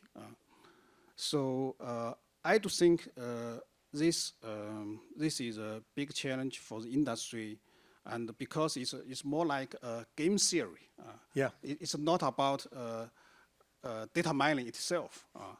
So more and more companies, just like our company, we have dedicated teams to do this. But I think it's long to go. Thank you. It's my opinion. There's questions coming forward about fintech, so I'm going to direct it to you, Ms. Ye, as well. So in your interactions with your Ogilvy clients, how often do the words fintech come up? How are you talking about it with them? How are you helping them think about that?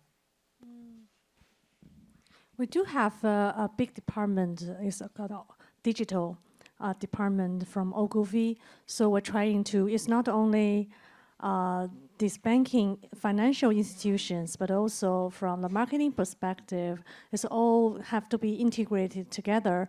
So then we'll see, because now with multi-channel media and buy methods. So you have to think about what's the best value and method for your client. So Right. often we will use the technology and then explain to them to make it to, because very interesting is this Wednesday, I was speaking at a panel organized by American Marketing Association, and then found that all the marketers, the spending exactly the opposite for the clients want to spend their time with. So lots of times you really need to do deep analysis and to understand the client needs and also your marketing target. But for many companies, they say, okay, this is trend. I spend all the money on these sectors. I'm done. Right. Yeah, my KPI is good, but the end result may not come out to be very beautifully to promote the sales. So fintech being well used into when we bring the proposals for the client, but it's really depend on clients how to choose. Wonderful, thank you. you. You know I'm coming for you, Mr. Shao, on this question of fintech. They're piling in here. Curious to know, oh, it slipped around. Curious to know how Chinese banks view fintech giants like Ali and WeChat Pay, and how have they influenced ICBC's strategy and positioning in the market? Sure. Thank you. It's a great question, and it's a big impact. I will update one of the important news. Yesterday, we just launched a new system called eCalls. You can check it online. It's a totally distributed. The cloud-based new banking system is probably the one of the most advanced. Repeat the name. Repeat. eCall. We call it ecosystem. Eco. E means the enterprise level. C means the cloud base, and O means the open. This responds to the question of the fintech as well. So why? As we understand that all the coins have two sides. Bitcoin probably not, but let's see. Well, the one side is the inspiration to the banks. We see the dependencies mentioned about the inclusiveness of the banking and open banking, because especially in the emerging market, it's very important to see how the bar for the banking business has been lowered down. That brings opportunities to the big banks like ICBC, and that brings the challenge to ICBC like big banks. How should we reach out our clients in the future as well? So we welcomed those challenges from like Ali or WeChat or many companies. Actually, their effort and the innovation actually move and push or encourage ICBC to move forward to what we should be in the future, how we should rethink of the way we're reaching out our clients and how that we can serve our clients in the future, and how we can bring the inclusiveness into the business, considering among the 1.4 billion US population, there's still 300 million people do not have access to banking. And that were the potential to the emerging market, that were the potential for ICBC, and how the fintech can actually drive the bank to move to further optimize our scheme. So I'll stop here. I knew for the time limit, but this very interesting era. And I think it's a very good question. Every country, every bank should think of it. Thank you. Fantastic. We've got about 5 minutes left by my estimate here, and I've got a question from our dear colleague Tim Heyman here. He's got a question that says, there has been persistent concerns about Chinese non-bank financials. I think he's asking about what we call the shadow banking sector, the unregulated or less regulated shadow banking sector in China. I know you all three have thoughts on this. The question is, should we be concerned? We are all watching from the outside. Should we be concerned about all this talk about the bloated shadow banking sector in China? Okay, I can take the first sense of this. Yes, I think there's a certain level of the concern by the Chinese regulator and the global economics in the shadow banking area, especially for the less educated investor in China. So I think the Yvonne may have better insight of that. But I would like to respond in the other way of how you define the shadow banking as well. So because here in the United States, we have the banking balance. Right now, it's about a little bit more than 17 trillion US dollar in the banking balance. And do you know how much investment that you have in the asset management company? It's over 100 trillion US dollar. So think about what mean the level of the shadow banking. And what Chinese regulator has been very good in stopping a lot of things. And I'm seeing this is a very good style of intervention of all the unregulated area. And as a power of the Chinese regulators, quite unique compared to the other regulators in the world, from my personal opinion. Thank you. Thank you. So do you have any thoughts on the shadow banking sector and the potential systemic concerns? Yeah, the short answer is yes, we should concern about this. And this is also the biggest concern for the past years. So the regulator publish a lot of measure, take a lot of measure to deal with this issue. As you know, in Chinese financial industry, we have different sectors, just like bank. Bank play important, the biggest portion, important role in the whole financial industry.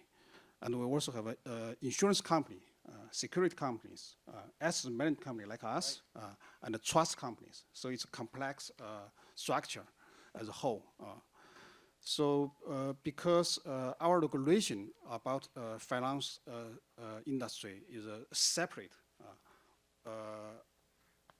in the early years, 3 years before, we have 4 regulators, PBOC, Central Bank, and CSRC, CIRC, CBRC. So it's very complex. So because time is limited, I don't want to. The United talk States more. can beat you on complexity. Yeah, yeah. But the good news is after many years of the concern and taken a lot of measures about this issue, now it's become more stable. And the government also use a lot of deleverage measures. So it's stable now, but I do think it's a biggest concern in the past years, and in the future we need to keep an eye on this. Thank you. Thank you. Do you want to handle it? Because I've got one more question as well. If you want, do you want to try shadow banking? Do you want to take it on? Can be considered as a normal people investor. I think it's very dangerous, and you can see there's so many scandals. And even one of my previous friends, he ripped off 7 billion RMB by P2P platform. The guy I knew, and ran out to America. And nobody can chase him now. I don't know where he is. So you think about it, many retired people, low-educated people, even educated people, lost their entire life savings on that. So from the publication perspective and the advertising perspective, the government really put some effort into it. For example, CCTV, the central TV, can no longer put ads for this type of companies. And also the Chinese government or the agencies cannot endorse this type, because previously they can put ads into the most powerful CCTV channel to promote the product, and let the government, some of the small government agencies endorse them. Then people will trust them. That's the way how you promote yourself in China, right? Government endorsement, and you get all this certificate. Nowadays, so from my industry perspective, I think it's a good approach to save, to protect people. Right. Yeah, thank So you. ironically enough, there's a wonderful research study by Professor Zhang Xiaoyan at PBC School in Tsinghua, and she documents that there was, within 3 years, an explosion of peer-to-peer platforms in China from 0 to like 8,000, and then within a few years after that, almost 5,000 of them failed. Right. And I'm not saying they're all fraudulent, but there was clearly a frothiness to that peer-to-peer lending market in China. Okay, last round, quick round, and then we will let everybody go to lunch. There was a wonderful question. I don't see it now, but I remember it. Give us one or two reasons why you are very optimistic about the prospects for financial services in China. Because our GDP growth still remains 6%. And then we have a huge market. And then the people still need a lot of, I'm not talking only about banking. I'm talking about, if you look at, despite, you think about the trade war background, what not being impacted is healthcare and the insurance industry. China keep opening up for the foreign banks and insurance companies. So there's still, and we're going into an elderly society very, very soon, like Japan and South Korea. So I think there's lots of opportunity for growth to support this for the financial institutions in China and outside of China. Mr. Zhang, optimism, why? Will be very short. As I mentioned before, we'll say accumulate rapidly. So our job is how to meet the needs of the clients. So we are very optimistic. Excellent. Mr. Shao? Thank you. So this is the question how you should price the risk. Let me give you 5 dimensions how we price the risk in Chinese institutions, financial majorly banks. The first is scale of the business, profitability of the business, potential of the business. Do you have the right regulatory invention or kind of the right regulator capability of the business, and also diversification? So think of those 5 part of it. You knew why or is upside or downside. Thank you. Mr. Shao, Mr. Zhang, Ms. Ye, thank you very much. Great job.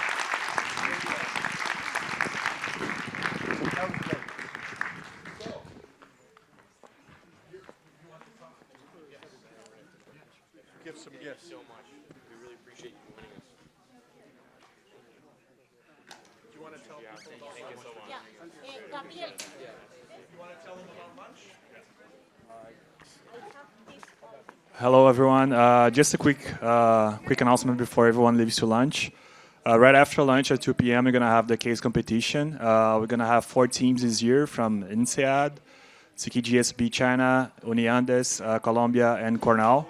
So I hope to see you all back here at 2 p.m. And for the judges, please meet us at Tata Room 222, or meet me in front of Tata Building if you don't know where is it. So in terms of lunch, just a quick announcement. Lunch is going to be across the street at the Tata Innovation Center on the ground floor. And this is going to be a new idea we have this year. Tal Genkin's going to explain this idea workshop that's going to be at the lunch, once again, across the street on the ground floor of the Tata Innovation Center. Tal?